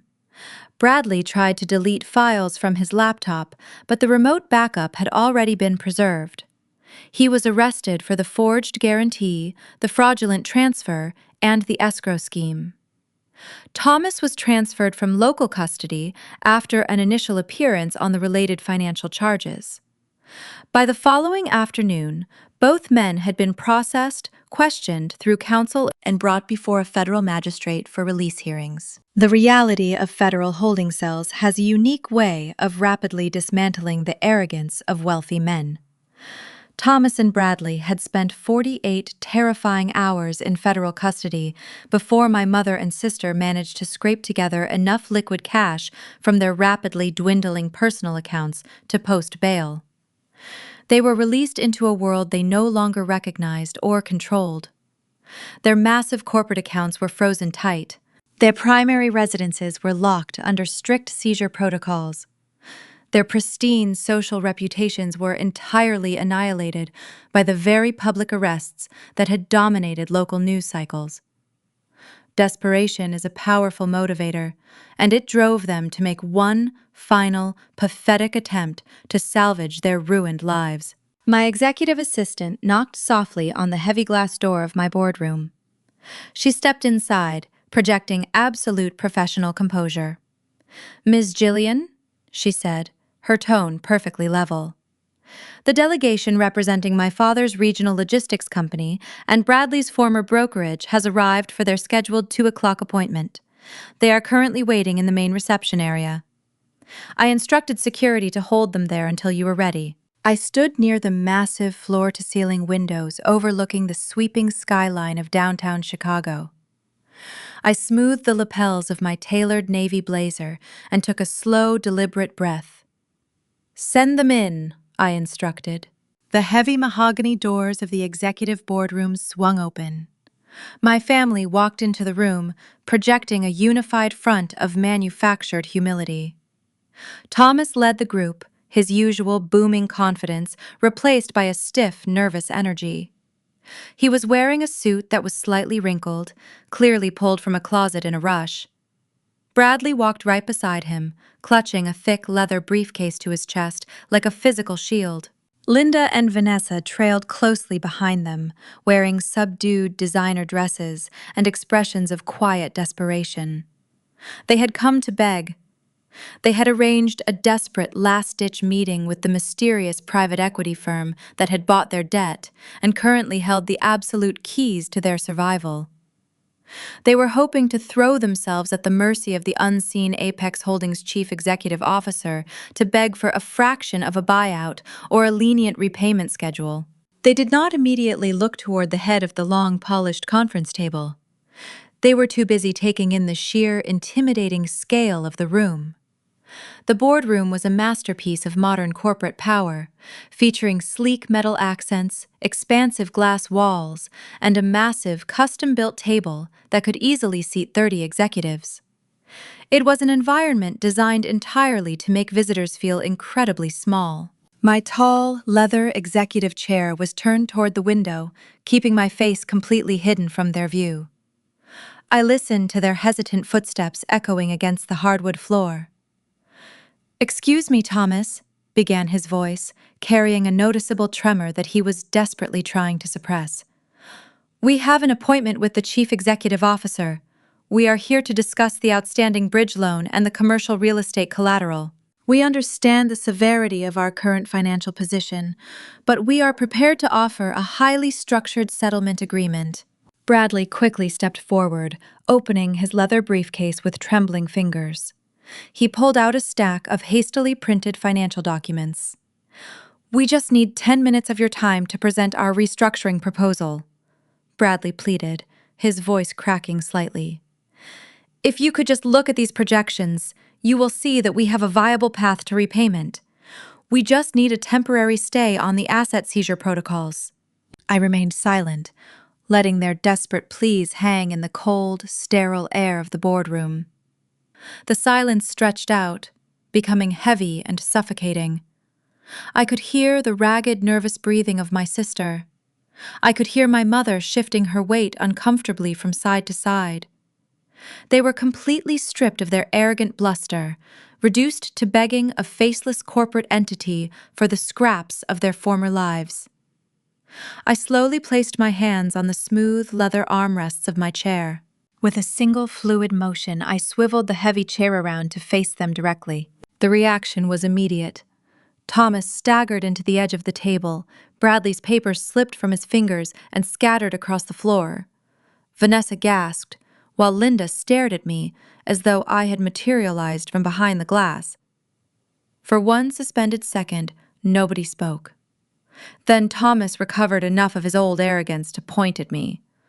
"What are you doing here?" he demanded. "We are meeting the chief executive officer of Apex Holdings. This is confidential corporate business." Vanessa stepped forward beside him. She looked around the room, apparently expecting a male executive to emerge from another door. "Gillian, leave," she snapped. "You have already caused enough damage. We need the CEO, not some data clerk playing with the furniture." I allowed the insult to settle. It was the perfect final demonstration of their blindness. They were standing inside my headquarters, begging my firm for mercy, and still could not imagine that the person with power might be the daughter they had dismissed. I reached for the leather portfolio in front of me and removed 3 documents. The first was the fraudulent bridge loan guarantee bearing my forged signature. The second was the assignment showing that the Delaware lender was wholly owned by Apex Holdings. The third was the recorded security instrument covering my parents' residence. I slid the stack down the center of the table until it stopped in front of Thomas. "Look at the signature block on the final page," I said. His hand shook as he lifted the document. The corporate seal of Apex Holdings was stamped beside the name of its chief executive officer. Beneath the title was my legal signature, Gillian Wilson. Bradley leaned over his shoulder. His eyes moved from the assignment to the loan agreement, then to me. The connection reached him first. "The Delaware Company," he whispered. "It belongs to you." "Every share," I replied. "It is one of several private lending subsidiaries inside the Apex portfolio." Vanessa shook her head violently. "No, that is impossible. You work for Apex. You told us you did data work." "I told you I worked in financial analysis," I said. "You decided that meant data entry because that version made you feel superior. You never asked a second question." Thomas looked at the deed again, then at the chair beneath me. "Where is the real CEO?" he asked, but the denial was collapsing even as he spoke. I leaned forward and rested my hands on the polished table. "I am Apex Holdings," I said, "and you are sitting in my chair." The words emptied the room of air. Linda gripped the back of a chair. Vanessa's face went pale beneath her makeup. Bradley lowered himself into a seat because his knees would no longer hold him. I continued, before they could rebuild their defenses. "Apex began reviewing a potential investment in Vanguard Logistics 3 months ago. During due diligence, my team found missing client escrow funds connected to Bradley's brokerage. I personally authorized the expanded audit. I personally flagged his portfolio for referral. When Thomas and Bradley submitted a forged guarantee using my identity, my lawyers preserved the application, and my lending subsidiary acquired the debt. The $3 million you celebrated did not rescue you from me. It came from me." Bradley stared at the papers. "You knew before we signed," he said. "You arranged the collateral terms." "I arranged lawful terms for a distressed loan. You chose to submit false information, conceal debts, pledge your homes, and sign without independent counsel because you believed my credit would absorb the risk. Nobody forced you to forge my name. Nobody forced you to spend the proceeds on a yacht while your businesses were under audit." Linda reached across the table. "Gillian, please. We are your family. Stop the seizures and tell the investigators this was a misunderstanding." I looked at her hand, but did not take it. "A misunderstanding is using the wrong date on a form. You altered a dissolved agreement, copied my signature, and tried to place $3 million of liability on me. Then you called the police and accused me of stealing the money you had taken." Thomas sank into the chair opposite me. His eyes moved across the skyline, the artwork, and the staff visible beyond the glass wall. For the first time, he understood that the scale of my life exceeded every boast he had ever made. "There will be no secret executive coming through those doors," I said. "There will be no sympathetic board member for you to manipulate.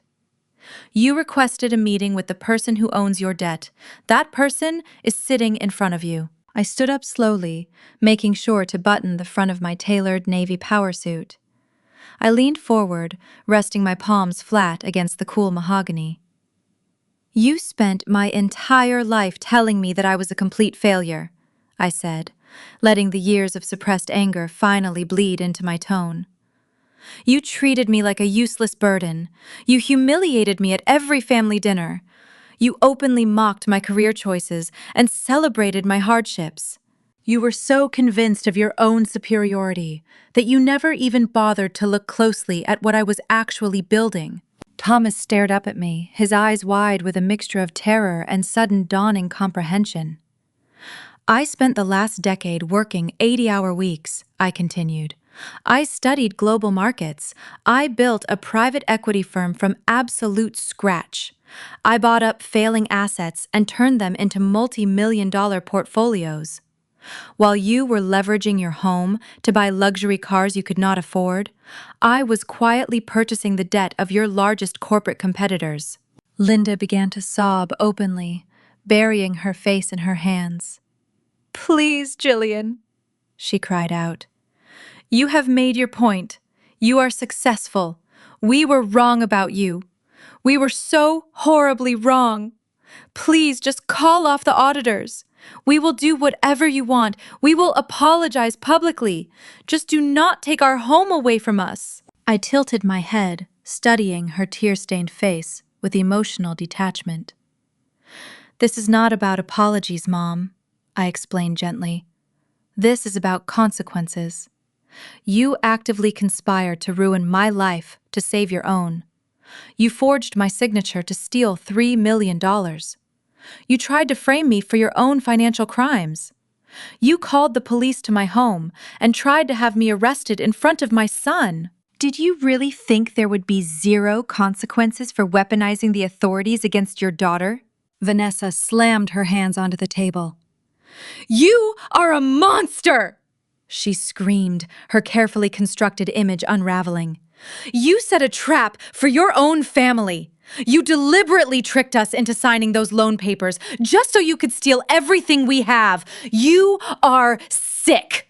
"I did not trick anyone, Vanessa," I replied, maintaining my calm demeanor. "I simply approved a commercial loan application that you willingly submitted. I did not force Bradley to embezzle earnest money from his real estate clients. I did not force Dad to hide offshore shell companies from the government. You built a glittering house of cards out of lies and fraud. I just opened the window and let the breeze blow it down." Bradley suddenly pushed his chair back and fell onto his knees. He crawled toward the head of the table, his hands clasped together in sheer desperation. He looked absolutely pathetic. His expensive suit was wrinkled and his hair was slick with sweat. "Gillian, please," he begged, his voice cracking. "The federal prosecutors are threatening me with 20 years in prison. I have a wife. I have a life. You have the power to stop the forensic audit. You own the debt. You can bury the discrepancies. Please show mercy."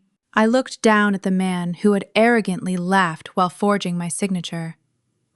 "I am showing you the exact amount of mercy you showed me when using my credit profile as a shield for your criminal enterprise," I said. "Which is precisely none. The audit findings have been submitted directly to the Federal Bureau of Investigation. There is nothing left to negotiate." Thomas seemed to shrink physically. His shoulders slumped forward, and he looked like a broken old man. He stared at the forged documents as if trying to memorize the exact moment his entire world collapsed. "We are bankrupt," he whispered, his voice hoarse and defeated. "My logistics company is gone. The house is gone. The cars are seized. We have nothing left." Thomas's whisper should have ended the argument, but humiliation made him reckless. He pushed himself out of the chair and accused me of stealing from men who had built real companies. He said Apex produced nothing, that I had manipulated paperwork, and that his success came from decades of hard work I could never understand. I signaled the security officers outside the glass wall to enter, but I did not ask them to remove anyone yet. There was one final truth Thomas needed to hear before the legal terms were placed in front of him. "Your company was already collapsing 3 years ago," I said. "Not Vanguard Logistics, your own regional supply business, the one you used as proof that you were smarter than everyone at the table." His expression changed. The distinction mattered. Vanguard was the acquisition target Bradley had compromised. Thomas's company was the failing operation he had hidden behind leased cars, inflated contracts, and borrowed money. I opened a second portfolio and removed a set of grant ledgers. 3 years earlier, a small business stabilization trust had begun sending quarterly capital contributions to Thomas's company. The grants were anonymous, carried no public recognition, and required only basic financial reporting. Thomas had told the family that sophisticated investors had discovered his genius. In reality, I had created the trust after learning that his payroll was about to fail. I placed the master ledger in front of him. At the bottom, beneath the name of the trust, was Apex Holdings and my signature as the sole funding authority. I financed your company, Dad. The first transfer covered payroll and insurance. The second prevented a lender from seizing your trucks. The later grants kept the business operating while you told everyone that market growth had saved you. Thomas read the numbers in silence. They totaled more than he had admitted owing during the bridge loan application. Why, Linda asked. Because at the time I still believed helping you quietly might purchase peace, I said. I did not want employees to lose their jobs because Thomas refused to admit he had made bad investments. I also thought that if the pressure disappeared, perhaps the cruelty would stop. Instead, the money strengthened the illusion. You used my capital to preserve the house, the club image, and the dinners where you called me a failure. Vanessa stared at the ledger. You gave him millions and never gave me anything. The complaint was so perfectly characteristic that one of the security officers looked away in disbelief. I answered without anger. Bradley gave you stolen client money. Dad gave you the education fund that belonged to me. Mom gave you protection from the consequences of a hit and run. You have received enough from other people. Thomas gripped the edge of the table. The grants were investments, he said. You expected a return. No, the documents state exactly what they were. Emergency support issued through a charitable stabilization vehicle. You never repaid $1. You never even wrote a truthful report explaining why the business continued to lose money. Yet every Thanksgiving you lectured me about discipline, while eating food purchased with funds I had supplied. His shoulders folded inward. The identity he had built around being self-made could not survive the ledger in front of him. He had not merely failed to recognize my success. His own survival had depended on it. I turned to Bradley. Apex also purchased the secured debt attached to your brokerage operations after the Vanguard review exposed the missing escrow balances. I did not buy your crimes. I bought the legitimate loans and claims surrounding a business already collapsing under them. The Real Estate Commission and federal investigators will determine the consequences of the money you diverted. Then I looked at Vanessa and Linda. The mortgage on the house you both used as a monument to family superiority is now held by an Apex affiliate. The condominium is pledged under the bridge loan. The cars are subject to surrender orders. None of this happened because I woke up and decided to take your property. It happened because Thomas and Bradley borrowed against assets they did not truly own, free and clear, lied in the application and signed enforcement documents without reading them. Thomas raised his head. What do you want a life in which none of you can reach my son? I said. A final civil resolution that prevents years of manufactured lawsuits and surprise visits. The criminal investigation is no longer mine to stop, but the remaining corporate shares, property disputes, and contact restrictions can be resolved today. I instructed the guards to escort them into the smaller, glass conference room beside the boardroom. The room contained no skyline view and no grand executive chair, only 4 seats on one side of a table and a single seat on the other. Marcus was waiting there with a sealed folder, a court reporter, and a second attorney representing the lending subsidiaries. My family sat down slowly. For the first time all afternoon, nobody demanded that I apologize. Nobody called me unstable. They understood that the next papers were not threats spoken during an argument. They were the final terms of a legal reckoning they had created themselves. You spent $150 on steaks to make my son feel like he was nothing? I said, my voice cold and incredibly steady. I watched the memory of that terrible dinner at the upscale steakhouse register on their faces. You sat across from an 8-year-old boy and you deliberately humiliated him. You flaunted your fake wealth and tried to make us feel small, pathetic, and unworthy of your respect. You wanted to prove that you were the absolute masters of the universe and that we were just dirt beneath your expensive designer shoes. You thought you could crush us for your own sick amusement and simply walk away without facing a single consequence. So I decided to show you what real untouchable power actually looks like. I bought your debt. I reached into the folder and pulled out a stack of legally binding financial contracts. I spread them out across the glass table, pushing them toward my hyperventilating father. I bought every single outstanding commercial loan belonging to Vanguard Logistics. Your company belongs entirely to me now. I turned my cold gaze toward my brother-in-law, who was openly weeping into his hands. And I did not stop there, Bradley. I continued, my tone completely devoid of any sympathy. I purchased the massive high-interest loans tied to your failing real estate brokerage. I own your commercial leases, and I own your massive outstanding business lines of credit. I even bought the mortgage on the sprawling luxury estate that Mom loves to brag about at her pretentious country club luncheons. Everything you falsely claimed to own, all the glittering assets you used to make yourselves feel incredibly superior, they all belong to me now.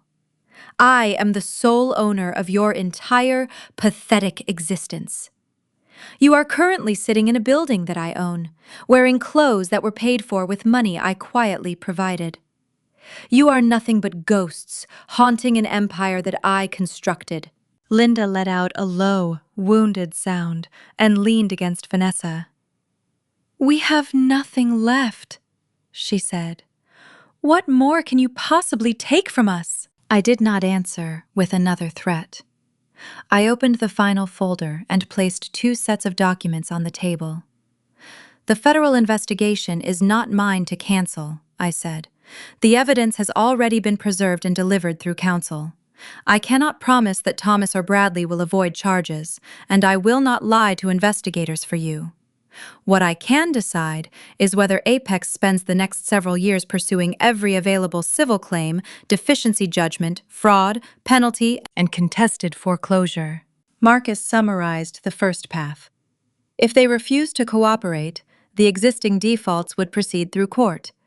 Apex would seek appointment of a receiver over both businesses, enforce its security interests, challenge any transfer of assets, and request reimbursement of legal and forensic costs. Their remaining shares would be frozen while the litigation continued. Any attempt to hide property would be reported immediately. The second path required prompt restitution and final separation. Thomas and Bradley would transfer all remaining corporate shares to Apex. The family would surrender possession of the secured residences and vehicles according to a written timetable. They would waive challenges to the valid liens, provide complete account records, and stop using my name or identity in any filing. In exchange, Apex would not pursue additional punitive civil damages beyond the secured assets and documented losses. Marcus would accurately inform prosecutors that they had made prompt restitution and cooperated with the civil recovery. He emphasized that the government would make its own decisions and that no one in the room could guarantee a criminal outcome. The final document was a permanent no-contact agreement supported by a consent injunction. They were prohibited from approaching my home office, Leo's school, or any event involving my son. All communication concerning the litigation had to pass through counsel. A violation would allow us to seek immediate court enforcement and would be documented for the investigators handling the intimidation and false report. Bradley asked whether cooperation would keep him out of prison. Marcus answered before I could. No attorney here can promise that. Signing demonstrates restitution. Refusing creates additional civil exposure. Those are the only representations being made. For once, the choice was stated without manipulation. They could contest every document, and face the full civil process, or they could surrender the remaining assets they had pledged and establish boundaries that protected Leo. Neither path erased the crimes already committed. Bradley reached for the pen first. He read the signature page this time. Then he signed the transfer of his brokerage interests, the surrender schedule for the condominium and vehicles, and the no-contact agreement. Thomas resisted longer. He asked 3 times whether the house could be spared. Marcus showed him the recorded mortgage assignment and the personal guarantee. The house was already collateral. The settlement merely prevented a prolonged contested proceeding and additional costs. Thomas finally signed. Linda and Vanessa signed the contact restrictions and the waivers applicable to their interests in the properties. The court reporter marked the time, and each attorney confirmed that the family had been advised of the opportunity to obtain separate counsel. They chose to execute the agreements that afternoon. When the last page was complete, I collected the documents and stood. Security escorted them toward the elevator. Their posture was no longer theatrical. Thomas looked at the floor. Bradley held nothing but the empty briefcase he had brought to present his restructuring plan. Vanessa's designer handbag had been purchased with funds now traced in the audit, and Linda clung to her arm as though the hallway were moving beneath them. The elevator doors opened. They stepped inside without looking back.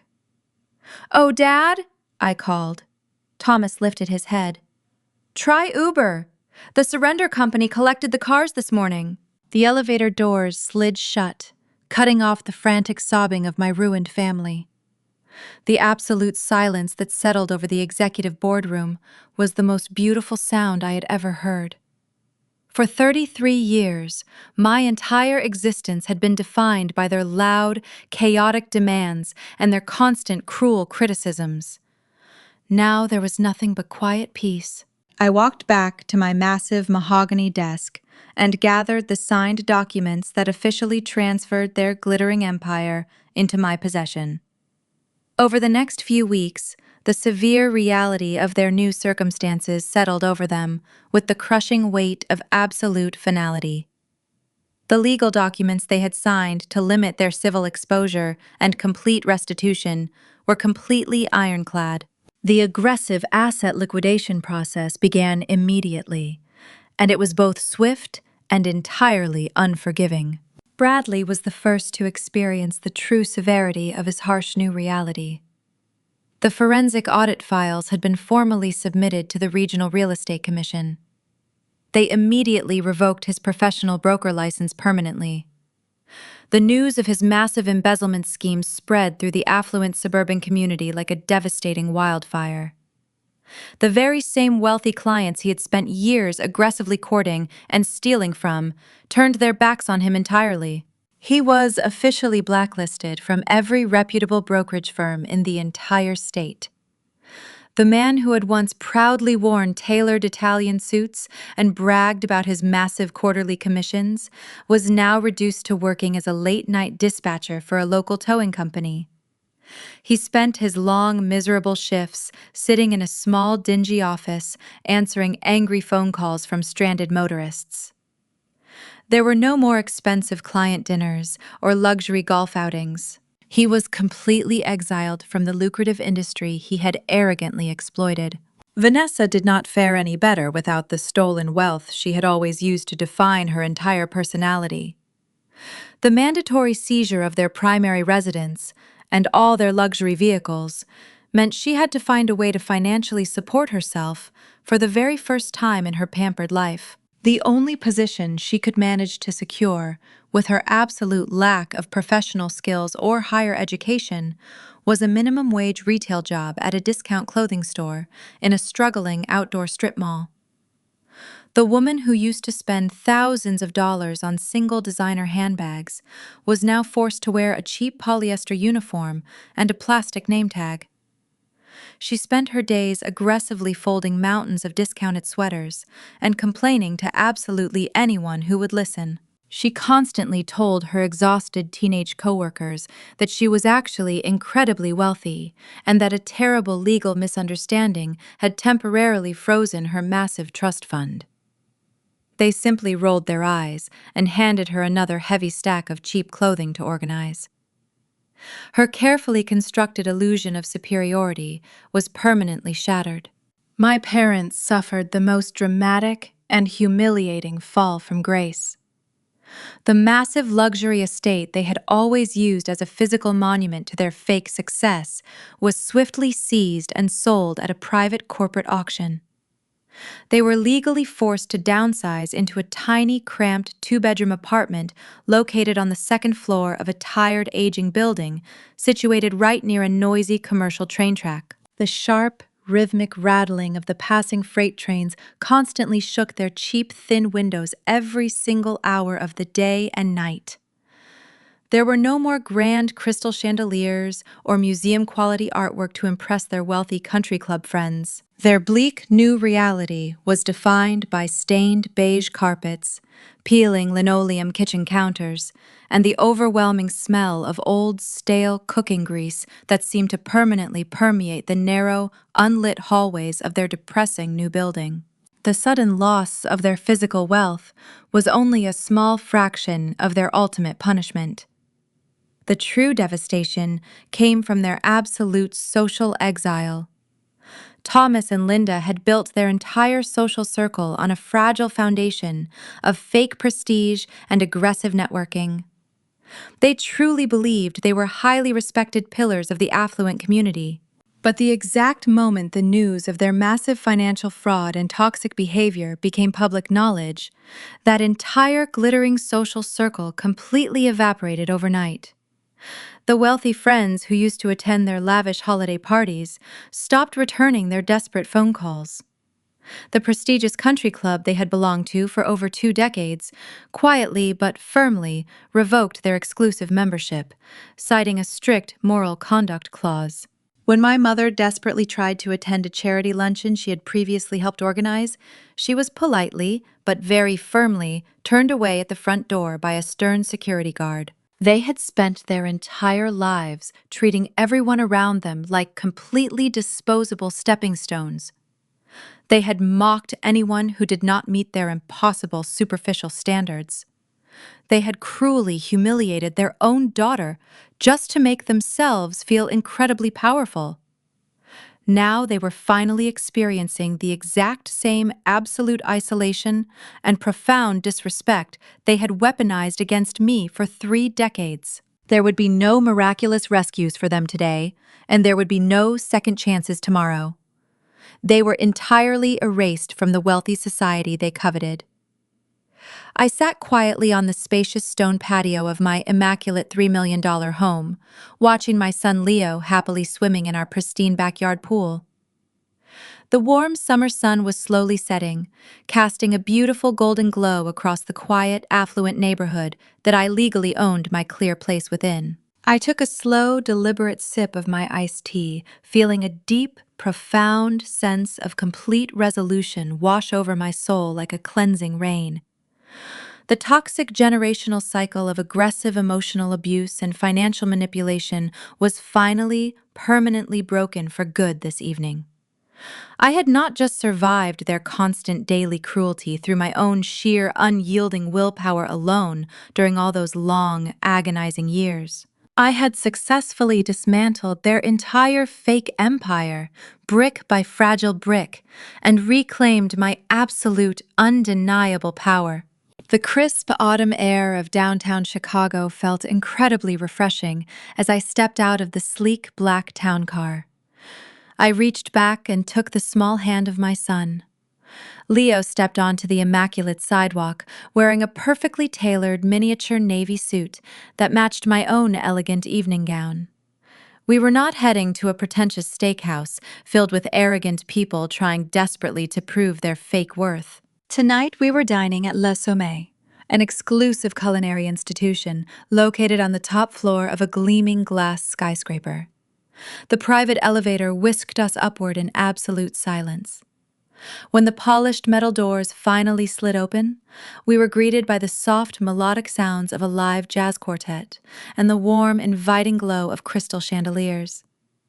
The maitre d' recognized me instantly and offered a genuine, respectful smile. He did not judge my worth by looking at a cheap watch or an outdated handbag. He simply welcomed us by name and led us through the stunning dining room toward a massive private table overlooking the glittering city skyline. The panoramic view of the city was absolutely breathtaking, but the true beauty of the evening was waiting for us right at the table.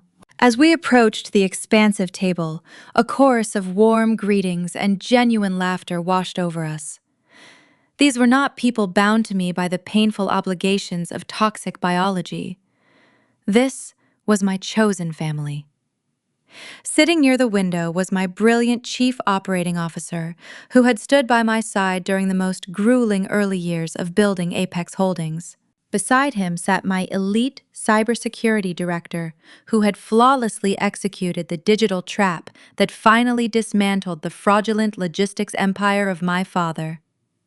Across from them were three of my closest personal friends women who had supported me when I was just a struggling single mother living in a tiny apartment. They had loved me when I had absolutely nothing to offer them but my friendship. There were no tense undercurrents of jealousy at this table. There were no passive-aggressive comments about my appearance or my career choices. There were no arrogant boasts about massive corporate contracts or fake luxury cars. There was only authentic connection and profound mutual respect. We sat down, and the conversation flowed effortlessly. We talked about upcoming business ventures, upcoming holiday plans, and the simple daily joys of raising children. I watched Leo engage in an animated conversation with my cybersecurity director about marine biology. My son was not being ignored or told to sit quietly. He was being actively encouraged to share his brilliant young mind with adults who genuinely valued his presence. The multi-course meal was a masterpiece of culinary art, but the crowning moment of the evening arrived just after our plates were cleared. The main dining room lights dimmed ever so slightly. A tall, distinguished waiter, wearing a pristine white jacket, approached our private table, carrying a massive silver platter. Resting in the center of the platter was the most incredibly decadent chocolate dessert I had ever seen. It was a towering architectural marvel of dark chocolate ganache, spun sugar ribbons, and edible gold leaf. But what truly captured the absolute attention of the entire table was the brilliant, crackling sparkler secured right at the very top. The bright silver sparks danced and hissed, casting a warm, golden light across the excited face of my son. The waiter placed the magnificent dessert directly in front of Leo with a theatrical flourish. "Happy Celebration Day, young man," the waiter announced with a warm smile. Leo let out a gasp of pure, unfiltered joy. His eyes were wide and shining with absolute wonder as he watched the dazzling sparks reflect in the dark window glass. He did not look like a boy who had been told he was a burden. He did not look like a child who had been deliberately humiliated over a plate of expensive meat. He looked completely safe, entirely cherished, and overwhelmingly loved by every single person sitting in the room. I sat back in my plush velvet chair and took a slow, deliberate sip of my vintage sparkling water. I watched the beautiful, chaotic light of the sparkler illuminate the smiling faces of my loyal friends and my precious son.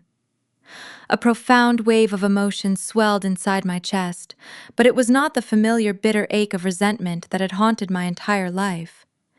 It was a deep, overwhelming tide of absolute peace. For 33 years, I had allowed the toxic voices of my father, my mother, my sister, and my brother-in-law to dictate my self-worth. I had allowed their cruel criticisms to make me feel small and insignificant. I had spent so much time and energy proving that I could beat them at their own ruthless game. But sitting here, surrounded by authentic love and undeniable success, I finally understood the ultimate truth of my journey. I smiled, realizing that true wealth isn't the money I use to destroy my abusers, but the absolute, unshakable peace of living life on my own terms, free from the shadow of toxic people. The millions sitting in my accounts, the massive luxury estate I owned, the undeniable power I wielded over their ruined lives, none of those things were my actual prize. The true prize was this exact moment of unbroken tranquility. I had successfully excised the cancer from my life, and the wound had completely healed over, leaving behind a foundation of solid iron. The sparkler finally fizzled out, leaving a trail of sweet-smelling smoke in the air. Leo immediately dug his silver spoon into the rich chocolate layers, offering a bright, joyful laugh that echoed perfectly against the glass walls. I leaned forward to join my chosen family in the celebration. The dark shadow of my past was permanently gone forever, and my own beautiful future was finally entirely mine to claim.